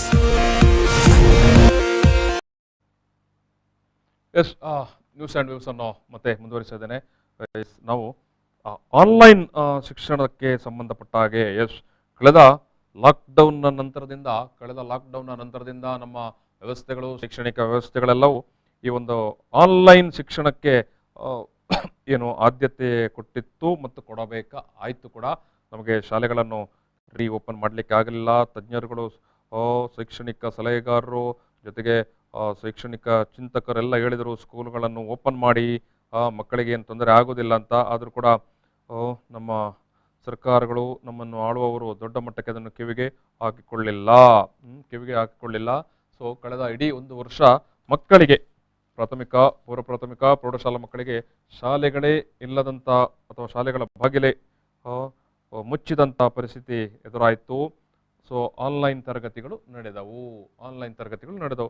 ಎಲ್ಲರೂ ಹೇಳಿಕೊಂಡ್ರು ಎಸ್ ಈಗೆಲ್ಲ ಆನ್ಲೈನ್ ಅಂತ. ಆದರೆ ಅನೇಕ ಮಂದಿ ಮಾತಾಡಿಕೊಂಡಿದ್ರು, ಹೇಳಿದ್ರು ಎಸ್ ಆನ್ಲೈನ್ ಅದು ರೆಗ್ಯುಲರ್ ಶಿಕ್ಷಣಕ್ಕೆ ಅಥವಾ ತರಗತಿಯ ಶಿಕ್ಷಣಕ್ಕೆ ಅದೊಂದು ಪರ್ಯಾಯ ವ್ಯವಸ್ಥೆ ಅಲ್ಲ, ಅದೊಂದು ಜಸ್ಟ್ ಒಂದು ಪೂರಕವಾದದ್ದು. ಕೇವಲ ಒಂದು 20-30% ಮಾತ್ರ ಅದೊಂದು ಪರಿಹಾರ ಆಗಬಹುದು ಅಥವಾ ಬದಲಿ ಆಗಬಹುದು ಅಥವಾ ಪರ್ಯಾಯ ಆಗಬಹುದು ಅಂತ. ಅದೇ ಅಂತಿಮವಲ್ಲ ಅಂತ. ಆದರೆ ನಾವು ನಮ್ಮ ಪರಿಸ್ಥಿತಿ ನಮಗೆ ನಮ್ಮನ್ನು ಆಳುವವರಿಗೆ, ಅಧಿಕಾರಿಗಳಿಗಿರ್ಬೋದು ಅಥವಾ ರಾಜಕಾರಣಿಗಳಿಗಿರ್ಬೋದು, ಅದಕ್ಕೆ ಸರ್ಕಾರಕ್ಕೆ ಇರ್ಬೋದು, ವೈಜ್ಞಾನಿಕ ಚಿಂತನೆಯ ತಳಹದಿಯಲ್ಲಿ, ವೈದ್ಯಕೀಯ ಚಿಂತನೆಯ ತಳಹದಿಯಲ್ಲಿ ಕಾರ್ಯನಿರ್ವಹಿಸುವುದು ಭಾರಿ ಕಡಿಮೆ. ಯಾರನ್ನೋ ಓಲೈಸಲಿಕ್ಕೆ, ಯಾರನ್ನೋ ಒಪ್ಪಿಸಿಕೊಳ್ಳಿಕ್ಕೆ, ಯಾರನ್ನೋ ಸಮಾಧಾನ ಮಾಡಿಕೊಳ್ಳಿಕ್ಕೆ ತಮ್ಮ ನಿಲುವು ನಿರ್ಧಾರಗಳು ಇರುತ್ತೆ. ಮತ್ತು ಅದಕ್ಕೆ ಪೂರಕವಾಗಿಯೇ ನಮ್ಮ ಕರ್ನಾಟಕದಲ್ಲಿ ಬಂದರೆ ಕನ್ನಡದ TV ವಾಹಿನಿಗಳು ಕೂಡ ಬಂದ್ ಮಾಡಿ ಕೊರೋನಾ ಅಂತಲೇ ಆತಂಕವನ್ನು ಸೃಷ್ಟಿ ಮಾಡ್ತಾ ಹೋದವು. ಅಂತಿಮವಾಗಿ ಸ್ಕೂಲ್ಗಳನ್ನು ಬಂದ್ ಮಾಡಿಯೇ ಇಡಬೇಕಾದಂಥ ಪರಿಸ್ಥಿತಿ ಬಂತು. ನಾವು ಕರ್ನಾಟಕವನ್ನೇ ನೋಡಿದಾಗ ಕಳೆದ ವರ್ಷದ್ದೇ ಲೆಕ್ಕಾಚಾರ ಅಂದರೆ ಆನ್ಲೈನ್ ತರಗತಿಗಳು ನಡೆದವು. ಎಷ್ಟು ಮಕ್ಕಳಿಗೆ ನಾವು ರೀಚ್ ಆದೆವು ಮತ್ತು ಎಷ್ಟು ಮಕ್ಕಳನ್ನು ರೀಚ್ ಆಗಲಿಲ್ಲ ಅಂತ ನಾವು ಅನೇಕ ಬಾರಿ ಇದೇ V4 ವಾಹಿನಿಯಲ್ಲಿ ಚರ್ಚೆ ಮಾಡುವ ಸಂದರ್ಭದಲ್ಲಿ ಕೂಡ ಅನೇಕ ಮಂದಿ ಶಿಕ್ಷಣ ತಜ್ಞರು, ಶಿಕ್ಷಕರು, ಮಕ್ಕಳು, ಪೋಷಕರು ಭಾರಿ ಸ್ಪಷ್ಟವಾದಂಥ ಮಾತನ್ನು ಹೇಳಿದರು. ನಾವೇನೋ ಆರಂಭದಲ್ಲಿ ಹೇಳಿಕೊಳ್ತಾ ಇದ್ದೆವು, ತಿಳ್ಕೊಂಡಿದ್ದೆವು ಗ್ರಾಮೀಣ ಭಾಗದ ಮಕ್ಕಳಿಗೆ ಆನ್ಲೈನ್ ಶಿಕ್ಷಣ ಭಾರಿ ಕಷ್ಟವಾಗಬಹುದು, ಅವರಿಗೆ ನೆಟ್ವರ್ಕ್ ಇರುವುದಿಲ್ಲ, ಅವರಿಗೆ ಮೊಬೈಲ್ ಇರುವುದಿಲ್ಲ ಅಂತ. ಆದರೆ ವಾಸ್ತವ ಏನಾಗಿತ್ತು ಅಂತ ಹೇಳಿದ್ರೆ ಕೇವಲ ಗ್ರಾಮೀಣ ಭಾಗದವರಿಗೆಲ್ಲ, ಪೇಟೆ, ಪಟ್ಟಣ, ನಗರ, ಮಹಾನಗರ ಕೂಡ. ಯಾಕಂತ ಹೇಳಿದ್ರೆ ಕಂಟಿನ್ಯೂಸ್ ಆಗಿ ನೆಟ್ವರ್ಕ್ ಇಲ್ಲದೆ ಇರುವಂಥದ್ದು. ಯಾಕಂತ ಹೇಳಿದ್ರೆ ಒಮ್ಮೆ ಆನ್ಲೈನ್ ಕೆಲವು ಸ್ಕೂಲ್ನವರು, ಕಾಲೇಜಿನವರು ನಿರಂತರವಾಗಿ ಬೆಳಗ್ಗಿಂದ ಸಂಜೆ ತನಕ 5-6 ತಾಸುಗಳ ಆನ್ಲೈನ್ ತರಗತಿಗಳನ್ನು ಮಾಡಲಿಕ್ಕೆ ಆರಂಭಿಸಿದರು. ಅಂಥ ಸಂದರ್ಭದಲ್ಲಿ 5-6 ತಾಸು ನಿರಂತರವಾಗಿ ಒಳ್ಳೆ ಫ್ರೀಕ್ವೆನ್ಸಿಯ ಇಂಟರ್ನೆಟ್ ಈವನ್ ಸಿಟಿಗಳಲ್ಲಿ ಕೂಡ, ಮೆಟ್ರೋ ಸಿಟಿಗಳಲ್ಲಿ ಕೂಡ ಇಲ್ಲದಂಥ ಪರಿಸ್ಥಿತಿಯೇ ಇತ್ತು ನಮ್ಮಲ್ಲಿ. ಸೊ ಇಲ್ಲದಂಥ ಪರಿಸ್ಥಿತಿಯೇ ನಿರ್ಮಾಣವಾಗಿತ್ತು. ಸೊ ಇಂಥ ಸಂದರ್ಭದಲ್ಲಿ ನಗರದ ಇನ್ಕ್ಲೂಡಿಂಗ್ ಮ್ಯಾಂಗ್ಳೂರ್, ಉಡುಪಿ, ಮಣಿಪಾಲ್, ಬೆಂಗಳೂರು, ಯಾವುದೇ ನಗರದಲ್ಲಿ ಕೂಡ ಮಕ್ಕಳು ಇದರಿಂದ ದೊಡ್ಡ ಮಟ್ಟದಲ್ಲಿ ವಂಚಿತರಾಗಬೇಕಾಯಿತು. ಕೊನೆಗೇನು ಅದು ಯೂಟ್ಯೂಬಲ್ಲಿ ಅಪ್ಲೋಡ್ ಆದ ಪಾಠಗಳನ್ನು ತಗೊಂಡು ಓದಿದ್ದಾರೆ, ಬಿಟ್ಟಿದ್ದಾರೆ. ಒಂದು ಪರೋಕ್ಷವಾಗಿ ಶಿಕ್ಷಕರ ಜೊತೆಗಿನ ಸಂವಾದ ಇತ್ತಲ್ಲ, ಅದೆಲ್ಲವೂ ಡಿಸ್ಕನೆಕ್ಟ್ ಆಗುವಂಥ ಪರಿಸ್ಥಿತಿಯೇ ಇತ್ತು. ಸೊ ಹಾಗಾಗಿ ದೊಡ್ಡ ಮಟ್ಟದ ಪರಿಹಾರ ಸಾಧ್ಯ ಆಗಲಿಲ್ಲ. ಈಗ ಬಂದಿರುವಂಥ ಅಂಕಿಅಂಶ ಇದೆಯಲ್ಲ, ಕೇಂದ್ರ ಸರ್ಕಾರವೇ ಬಿಡುಗಡೆ ಮಾಡಿರುವಂಥ ದತ್ತಾಂಶ ಏನು ಹೇಳುತ್ತೆ ಅಂತ ಹೇಳಿದ್ರೆ, ಕರ್ನಾಟಕ ರಾಜ್ಯದಲ್ಲಿ 30 ಲಕ್ಷ ವಿದ್ಯಾರ್ಥಿಗಳು ಆನ್ಲೈನ್ ಶಿಕ್ಷಣದಿಂದ ವಂಚಿತರಾಗಿದ್ದಾರೆ ಅನ್ನೋದನ್ನು ಕೇಂದ್ರ ಸರ್ಕಾರ ಹೇಳಿದೆ. ಬಿಹಾರದಲ್ಲಿ 1 ಕೋಟಿಗೂ ಅಧಿಕ ಹಾಗೂ ಜಾರ್ಖಂಡ್ ಮತ್ತು ಕರ್ನಾಟಕಕ್ಕೆ ಬರುವಾಗ 30 ಲಕ್ಷಕ್ಕೂ ಅಧಿಕ ಮಕ್ಕಳು ಅವರ ಕೈಯಲ್ಲಿ ಈ ಡಿಜಿಟಲ್ ಸಾಧನಗಳು ಇಲ್ಲದ ಕಾರಣಕ್ಕಾಗಿ ಅವರು ವಂಚಿತರಾಗಬೇಕಾಯಿತು. ಇನ್ನು ನಾನು ಹೇಳಿದಾಗೆ ನೆಟ್ವರ್ಕ್ ಸಮಸ್ಯೆಯಿಂದಾಗಿ ಇಷ್ಟೇ ಜನರು ವಂಚಿತರಾಗಿರ್ತಾರೆ. ಅದು ಈಗ ಲೆಕ್ಕ ಇರುವುದಿಲ್ಲ. ನಮ್ಮಲ್ಲಿ ಏನು ಹೇಳುತ್ತೇವೆ ಅಂತ ಹೇಳಿದ್ರೆ, ಗ್ಯಾಜೆಟ್ ಯಾರ ಕೈಯಲ್ಲಿ ಇರುವುದಿಲ್ಲ ಅವನಿಗೆ ಸಿಕ್ಕಿಲ್ಲ ಅಂತ. ಕರ್ನಾಟಕದಲ್ಲಿ 30 ಲಕ್ಷ ವಿದ್ಯಾರ್ಥಿಗಳಿಗೆ, ನೋಡಿ, 1-2 ವಿದ್ಯಾರ್ಥಿಗಳಿಗಲ್ಲ, 30 ಲಕ್ಷ ವಿದ್ಯಾರ್ಥಿಗಳಿಗೆ ಕಳೆದ ಬಾರಿಯ ಆನ್ಲೈನ್ ತರಗತಿಯಿಂದ ಅವರು ವಂಚಿತರಾಗಿದ್ದಾರೆ. ಅಂದರೆ ನಾವು ಅವರ ಭವಿಷ್ಯ ಮತ್ತೆ ಅವರಿಗೆ ಆ ಭವಿಷ್ಯ ಆ ಅವಧಿಯನ್ನು, ಅವರ ಚೈಲ್ಡ್ಹುಡ್ ಅನ್ನು, ಅವರ ಆ ಬಾಲ್ಯದ ಶಿಕ್ಷಣವನ್ನು ಅವರಿಗೆ ತಂದುಕೊಡ್ಲಿಕ್ಕಾಗತ್ತಾ? Very simple. ಏನಾಯ್ತು ಅಂತ ಕೇಳಬಹುದು ಕೆಲವರು. 1 ವರ್ಷ ಹೋದ್ರೆ ಏನಾಯ್ತು ಅಂತ. ಆಯ್ತು, ಆ ಕಳೆದು ಹೋದ 1 ವರ್ಷವನ್ನು ತಂದು ಕೊಡ್ಲಿಕ್ಕೆ ಸಾಧ್ಯವಾ ಸರ್ಕಾರಕ್ಕೆ? ಆ ಕಳೆದು ಹೋದ 1 ವರ್ಷದ ಶಿಕ್ಷಣವನ್ನು ಮತ್ತೆ ತಂದು ಕೊಡ್ಲಿಕ್ಕೆ ಸಾಧ್ಯನಾ? ಆ ಮಗುವಿನ ಬಾಲ್ಯವನ್ನು ತಂದು ಕೊಡ್ಲಿಕ್ಕೆ ಸಾಧ್ಯನಾ? ಸೊ ಆ 1 ವರ್ಷ ಕಳೆದುಕೊಂಡ ಪರಿಣಾಮ ಎಷ್ಟೋ ದೊಡ್ಡ ಮಟ್ಟದಲ್ಲಿ ಪ್ರತಿಕೂಲ ಪರಿಣಾಮಗಳಾಗತ್ತೆ. ಆ ವಿದ್ಯಾರ್ಥಿಗಳ ಮೇಲೆ ಭಾರಿ ದೊಡ್ಡ ಮಟ್ಟದಲ್ಲಿ ಪ್ರತಿಕೂಲ ಪರಿಣಾಮಗಳಾಗತ್ತೆ. ಬಿಹಾರದಲ್ಲಿ 1 ಕೋಟಿ ವಿದ್ಯಾರ್ಥಿಗಳು ಈ ಒಂದು ಆನ್ಲೈನ್ ಶಿಕ್ಷಣದಿಂದ ವಂಚಿತರಾಗಿದ್ದಾರೆ. ಕರ್ನಾಟಕದಲ್ಲಿ 30 ಲಕ್ಷ, ಜಾರ್ಖಂಡ್ನಲ್ಲಿ 30 ಲಕ್ಷ. ಇವೆಲ್ಲವೂ ಕೇಂದ್ರ ಸರ್ಕಾರದ ನೀಡಿರುವಂಥ ಮಾಹಿತಿಗಳು. ಕೇಂದ್ರ ಸರ್ಕಾರದ ಶಿಕ್ಷಣ ಸಚಿವಾಲಯ ನೀಡಿರುವಂಥ ಮಾಹಿತಿ ಇದು. ಶಿಕ್ಷಣ ಸಚಿವಾಲಯ ಮಹಿಳಾ ಮತ್ತು ಮಕ್ಕಳ ಯುವಜನಾಂಗ ಮತ್ತು ಕ್ರೀಡೆ ಕುರಿತು ಸಂಸದೀಯ ಸ್ಥಾಯಿ ಸಮಿತಿಯೊಂದಿಗೆ ಸೋಮವಾರ ಈ ಮಾಹಿತಿಯನ್ನು ಹಂಚಿಕೊಂಡಿದೆ. ಶಿಕ್ಷಣ ಸಚಿವಾಲಯವು ಈ ಮಾಹಿತಿಯನ್ನು ಮಹಿಳಾ ಮತ್ತು ಮಕ್ಕಳು ಯೋಜನಾಂಗ ಮತ್ತು ಕ್ರೀಡೆಯ ಕುರಿತು ಸಂಸತ್ತಿನ ಸ್ಥಾಯಿ ಸಮಿತಿಯ ಜೊತೆಗೆ ಎಸ್ ಪಾರ್ಲಿಮೆಂಟರಿ ಪಾರ್ಲಿಮೆಂಟಲ್ಲಿ ಸ್ಥಾಯಿ ಸಮಿತಿ ಇರುತ್ತೆ, ಅತ್ಯುನ್ನತ ಏನು ಬೋರ್ಡ್ ಅದು ಸಮಿತಿ. ಯಾವ ಸುಳ್ಳು ಲೆಕ್ಕಾಚಾರವನ್ನು ಅದರ ಮುಂದೆ ಕೊಡ್ಲಿಕ್ಕೆ ಆಗುದಿಲ್ಲ, ವಾಸ್ತವ ಲೆಕ್ಕವನ್ನೇ ಕೊಡಬೇಕಾಗತ್ತೆ ಪಾಲಿಸಿ ಮೇಕರ್ಸ್ ಅವರು. ಸೊ ಈ ಮಾಹಿತಿಗಳನ್ನು ಸ್ಥಾಯಿ ಸಮಿತಿಯ ಪಾರ್ಲಿಮೆಂಟ್ನ ಸ್ಥಾಯಿ ಸಮಿತಿಯ ಮುಂದೆ ಶಿಕ್ಷಣ ಇಲಾಖೆ ಇಟ್ಟಿದೆ. ಸೊ ಪಶ್ಚಿಮ ಬಂಗಾಳ, ಉತ್ತರ ಪ್ರದೇಶ, ದಿಲ್ಲಿ ಹಾಗೂ ಈಶಾನ್ಯ ದಕ್ಷಿಣ ರಾಜ್ಯಗಳು ಸೇರಿದಂತೆ ಹಲವು ರಾಜ್ಯಗಳು ಇನ್ನಷ್ಟೇ ಅಗತ್ಯವಿರುವ ದತ್ತಾಂಶವನ್ನು ಸಚಿವಾಲಯದೊಂದಿಗೆ ಹಂಚಿಕೊಳ್ಳಬೇಕಾಗಿದೆ. ನೋಡಿ, ಇನ್ನೂ ಒಂದಷ್ಟು ರಾಜ್ಯಗಳಿಗೆ ತಮ್ಮಲ್ಲಿ ಆನ್ಲೈನ್ ಶಿಕ್ಷಣದಿಂದ ವಂಚಿತರಾಗಿರುವಂಥ ಮಾಹಿತಿಯನ್ನೇ ಕಲೆಕ್ಟ್ ಮಾಡಲಿಕ್ಕೆ ಆಗಿಲ್ಲ. ಯಾರು ಉತ್ತರ ಪ್ರದೇಶ, ಪಶ್ಚಿಮ ಬಂಗಾಳ, ದಿಲ್ಲಿ ಮತ್ತು ಈಶಾನ್ಯ ಭಾರತದ ಬಹುತೇಕ ರಾಜ್ಯಗಳು ಅವರು ಇನ್ನೂ ಕೂಡ ದತ್ತಾಂಶವನ್ನು ಕ್ರೋಢೀಕರಣ ಮಾಡಿಲ್ಲ. ಅಟ್ಲೀಸ್ಟ್ ಆಯ್ತು, ಶಿಕ್ಷಣ ಕೊಡ್ಲಿಕ್ಕೆ ಆಗಲಿಲ್ಲ, ಏನು ಪರಿಹಾರ, ಏನು ಎಷ್ಟು ಮಂದಿ ವಂಚಿತರಾದರು ಅನ್ನುವಂಥ ಒಂದು ಲೆಕ್ಕವನ್ನಾದರೂ ಕೂಡ ನಿಖರವಾಗಿ ಮಾಡಿಕೊಳ್ಬೇಕಲ್ಲ. ಸೊ ಅದು ಕೂಡ ಸಾಧ್ಯ ಆಗಿಲ್ಲ. ಸೊ ಸಮಿತಿಯೊಂದಿಗೆ ಹಂಚಿಕೊಳ್ಳಲಾದ ಪ್ರಾಥಮಿಕ ವರದಿ ನಿಜಕ್ಕೂ ಆತಂಕ ಉಂಟು ಮಾಡಿರುವಂಥದ್ದು. ದೇಶದಾದ್ಯಂತ ಹಲವು ಮಕ್ಕಳಲ್ಲಿ ಈಗಲೂ ಡಿಜಿಟಲ್ ಕಲಿಕಾ ಸಾಧನಗಳಿಲ್ಲ. ಕೋವಿಡ್ ಸಾಂಕ್ರಾಮಿಕ ರೋಗದ 2ನೇ ಅಲೆಯ ಕಾರಣಕ್ಕೆ ದೇಶದಾದ್ಯಂತ ಈ ವರ್ಷ ಕೂಡ ಶಾಲೆಗಳು ಆಲ್ಮೋಸ್ಟ್ ಇವಾಗ ಜೂನ್ 25 ಮುಚ್ಚಿದ ಪರಿಸ್ಥಿತಿಯಲ್ಲೇ ಇದೆ. ನಾವು ಕಳೆದ ವರ್ಷ ಏನೋ ಕಾರಣ ಹೇಳಿ ಅವರನ್ನು ಮುಂದೂಡಿದೆವು. ಈಗ ನೋಡಿದರೆ ಈ ಬಾರಿನೂ ಕೂಡ ಬಹುತೇಕ ರಾಜ್ಯಗಳಲ್ಲಿ ಸ್ಕೂಲ್ಗಳು ಓಪನ್ ಆಗಿಲ್ಲ. ಸೊ ಇಂತಹ ಸಂದರ್ಭದಲ್ಲಿ ಈ ಒಂದು ವರದಿ ನಿಜಕ್ಕೂ ಆತಂಕವನ್ನೇ ಸೃಷ್ಟಿ ಮಾಡಿದೆ. ಯಾಕಂತ ಹೇಳಿದ್ರೆ ಅವರ ಬಾಲ್ಯ ಮತ್ತು ಆ ಬಾಲ್ಯದ ಅವಧಿಯಲ್ಲಿ ಕಲಿಯಬೇಕಾದ ವಿಚಾರಗಳನ್ನು ಕಲಿಯದೆ ಹೋದರೆ ಅದು ಮತ್ತೆ ಅವರ ಭವಿಷ್ಯತ್ತಿನಲ್ಲಿ ಭಾರಿ ದೊಡ್ಡ ಸಮಸ್ಯೆಗಳಾಗತ್ತೆ. ಮ್ಯಾಥಮೆಟಿಕ್ಸ್ ಇರ್ಬೋದು ಅಥವಾ ಭಾಷಾ ಕಲಿಕೆ ಇವೆಲ್ಲವೂ ಕೂಡ ಆ ಚೈಲ್ಡ್ಹುಡ್ ಏಜ್ನಲ್ಲೇ ಕಲಿಯಬೇಕಾದಂಥ ವಿಚಾರಗಳು. ಮ್ಯಾಥಮೆಟಿಕ್ಸ್ನ ಪ್ರಾಥಮಿಕ ವಿಚಾರಗಳನ್ನು ಕಲಿಬೇಕಾದಂಥದ್ದು, ಫಾರ್ಮುಲಾಗಳನ್ನು ಕಲಿಬೇಕಾದಂಥದ್ದು, ಭಾಷೆಯಲ್ಲಿ ಮಾತುಗಾರಿಕೆಯನ್ನು ಕಲಿಯುವಂಥದ್ದು, ಬೇಸಿಕ್ ವ್ಯಾಕರಣವನ್ನು ಕಲಿಯುವಂಥದ್ದೆಲ್ಲ ಅದನ್ನು ಈ ಪೂರ್ವ ಪ್ರಾಥಮಿಕ ಸಂದರ್ಭದಲ್ಲಿ ಕಲಿತರೆ ಅದು ಆ ಮಕ್ಕಳಿಗೆ ಕೂಡ ಚೆನ್ನಾಗಿ ಅರಿವಾಗುತ್ತೆ ಅಥವಾ ಅದನ್ನು ರೂಢಿಸಿಕೊಳ್ಳಲಿಕ್ಕೆ ಸಾಧ್ಯ ಆಗುತ್ತೆ. ಅವೆಲ್ಲವೂ ಒಂದು ಬೇಸ್ ಅವೆಲ್ಲ ಮುಂದಿನ ವಿದ್ಯಾಭ್ಯಾಸಕ್ಕೆ, ಉನ್ನತ ವಿದ್ಯಾಭ್ಯಾಸಕ್ಕೆ ಹೋಗುವಾಗ ಅವೆಲ್ಲವೂ ಅವರಿಗೆ ತುಂಬ ಅನುಕೂಲವಾಗುವಂಥ ವಿಚಾರಗಳು ಮತ್ತು ಅದು ಸೊ ಕನೆಕ್ಟಿಂಗ್ ಆದಂಥ ವಿಚಾರಗಳು ಆಗಿರುತ್ತೆ. ಸೊ ಹಾಗಾಗಿ ನಾವು ಇದೆಲ್ಲದಿಂದ ಅವರನ್ನು ವಂಚಿತರನ್ನಾಗಿ ಮಾಡಿದ್ದೇವೆ. ಸೊ ಕಳೆದ ವರ್ಷ ಕೂಡ ಎಲ್ಲರೂ ಹೇಳಿಕೊಂಡ್ರು 1 ವರ್ಷ ಶಿಕ್ಷಣ ಹೋದರೆ ಏನಾಯಿತು ಅಂತ. 1 ವರ್ಷ ಶಿಕ್ಷಣ ಹೋದರೆ ಏನಾಯಿತು ಅಂತ ಕೇಳಲಿಕ್ಕೆ ಭಾರಿ ಸುಲಭ. ಆದರೆ ಅದು ಮುಂದಕ್ಕೆ ಮಾಡುವಂಥ ಪರಿಣಾಮ ಇದೆಲ್ಲ ಅದು ಅತ್ಯಂತ ಕಷ್ಟಕರವಾದದ್ದು. ಅದನ್ನು ಮತ್ತೆ ಅಷ್ಟು ಸುಲಭದಲ್ಲೇ ನಿಭಾಯಿಸಿಕೊಳ್ಳಲಿಕ್ಕೆ ಸಾಧ್ಯ ಆಗುವುದಿಲ್ಲ. ಸೊ ಹಾಗಾಗಿ ಈ ಒಂದು ವಿಚಾರ ಭಾರಿ ಆತಂಕ ಪಡುವಂಥದ್ದು. ನಾವು ಆನ್ಲೈನ್ ಅಂತ ಹೇಳಿ ಭಾರಿ ಸುಲಭವಾಗಿ ನಮ್ಮ ಸರ್ಕಾರಗಳು ಅಥವಾ ನಮ್ಮ ವ್ಯವಸ್ಥೆ, ನಮ್ಮ ಬ್ಯೂರೋಕ್ರಸಿ ಕೈ ತೊಳೆದುಕೊಳ್ಳುತ್ತೆ. ಸ್ಕೂಲ್ ಓಪನ್ ಮಾಡೋದಿದ್ರೆ ಏನಂತೆ, ನಾವು ಆನ್ಲೈನಲ್ಲಿ ತರಗತಿ ಮಾಡ್ತೇವೆ ಅಂತ. ಕರ್ನಾಟಕದಲ್ಲೇ ನಾವು ನೋಡಿದೆವಲ್ಲ, 30 ಲಕ್ಷ ವಿದ್ಯಾರ್ಥಿಗಳು ಆನ್ಲೈನ್ ತರಗತಿಯಿಂದ ವಂಚಿತರಾಗಿದ್ದಾರೆ. ಕರ್ನಾಟಕದಲ್ಲೇ 30 ಲಕ್ಷ ವಿದ್ಯಾರ್ಥಿಗಳು. ಆಲ್ಮೋಸ್ಟ್ ಜಿಲ್ಲೆಗೆ 1 ಲಕ್ಷದಂತಾಯ್ತಲ್ಲ.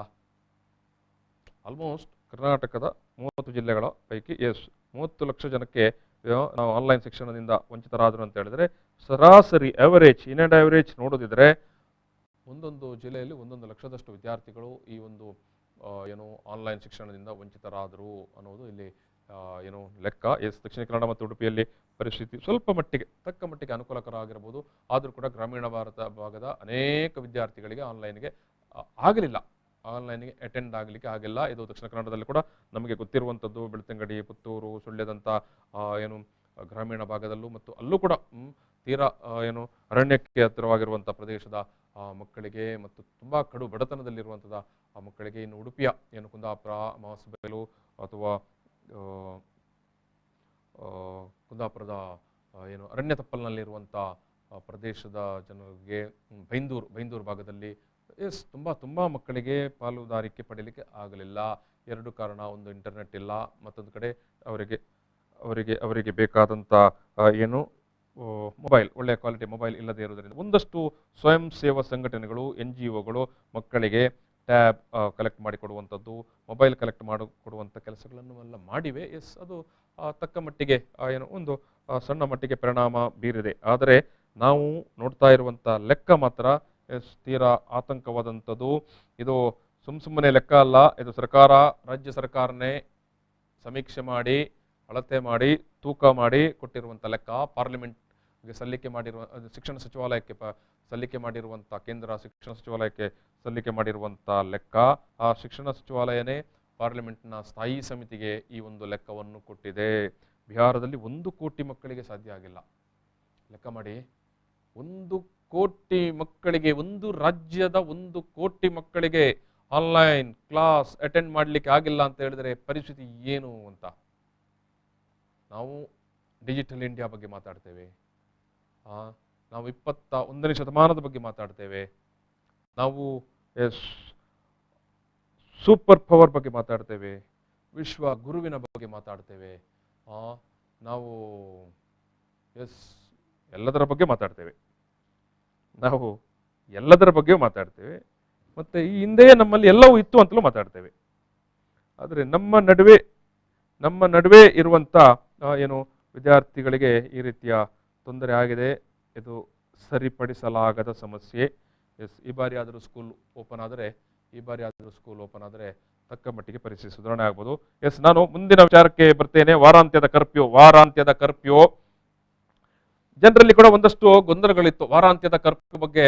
ಎಸ್, ದಕ್ಷಿಣ ಕನ್ನಡ ಜಿಲ್ಲಾಧಿಕಾರಿಗಳು ಮೊನ್ನೆ ದಿವಸನೇ ಇನ್ನು ವ್ಯಾಪಾರ ವಹಿವಾಟುಗಳು ಮಧ್ಯಾಹ್ನ ತನಕ ನಡೆಯುತ್ತೆ ಅಂತ ಒಂದು ಪ್ರಕಟಣೆ ಕೊಡುವಾಗಲೇ ಅದರಲ್ಲೇ ಒಂದು ಸಾಲು ಸೇರಿಸಿದ್ರು. ಆದರೆ ವಾರಾಂತ್ಯದ ಕರ್ಫ್ಯೂ ಅನ್ನೋದು ಇದ್ದೇ ಇರುತ್ತೆ. ಶನಿವಾರ ಮತ್ತು ಏನು ಭಾನುವಾರದ ಕರ್ಫ್ಯೂ ಯಥಾ ಪ್ರಕಾರ ಮುಂದುವರಿಯುತ್ತೆ ಅಂತ ಜನರಿಗೆ ಟೋಟಲ್ ವ್ಯಾಪಾರ ವಹಿವಾಟುಗಳೆಲ್ಲ ತೆರೆದುಕೊಂಡಿತ್ತು ಮಧ್ಯಾಹ್ನ ತನಕ ಅಂತ ಹೇಳುವಾಗ ಖುಷಿ ಆಯಿತು. ಆ ಒಂದು ಸಾಲು ಮಾತ್ರ ಮರೆತು ಹೋಗಿತ್ತು. ಏನೋ ಶನಿವಾರ ಮತ್ತು ಭಾನುವಾರ ಈ ಒಂದು ಕರ್ಫ್ಯೂ, ವಾರಾಂತ್ಯದ ಕರ್ಫ್ಯೂ ಇರುತ್ತೆ, ಯಥಾ ಪ್ರಕಾರ ಇರುತ್ತೆ, ಮುಂದುವರಿಯುತ್ತೆ ಅನ್ನೋದನ್ನು ಜಿಲ್ಲಾಧಿಕಾರಿಗಳು ಮೊನ್ನೆಯ ದಿವಸ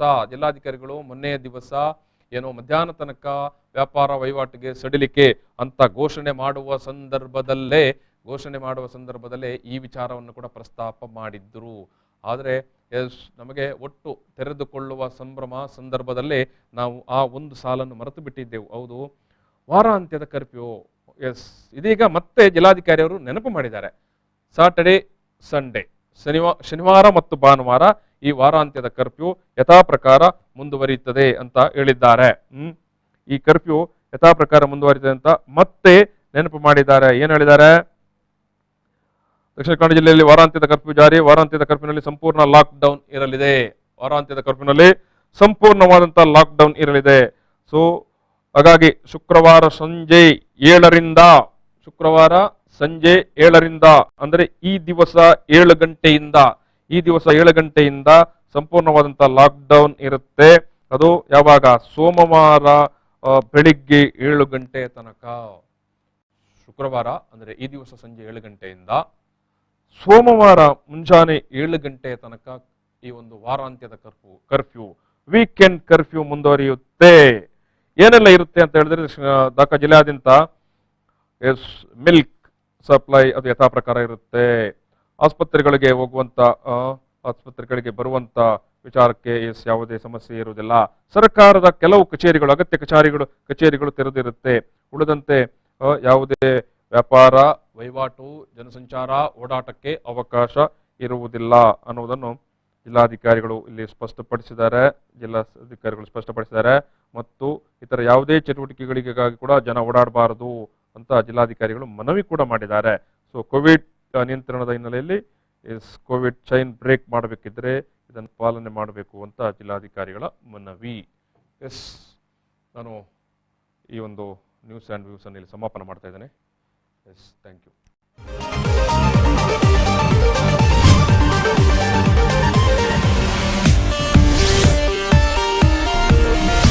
ನ್ಯೂಸ್ ಅಂಡ್ ವ್ಯೂಸ್ ಈ ಕಾರ್ಯಕ್ರಮದ ಪ್ರಾಯೋಜಕರು ರೋಹನ್ ಕಾರ್ಪೊರೇಷನ್, ಸಹ ಪ್ರಾಯೋಜಕರು ಐಡಿಯಲ್ ಕೆಫೆ ಮತ್ತು Karnataka educational and charitable trust, Heaven rose.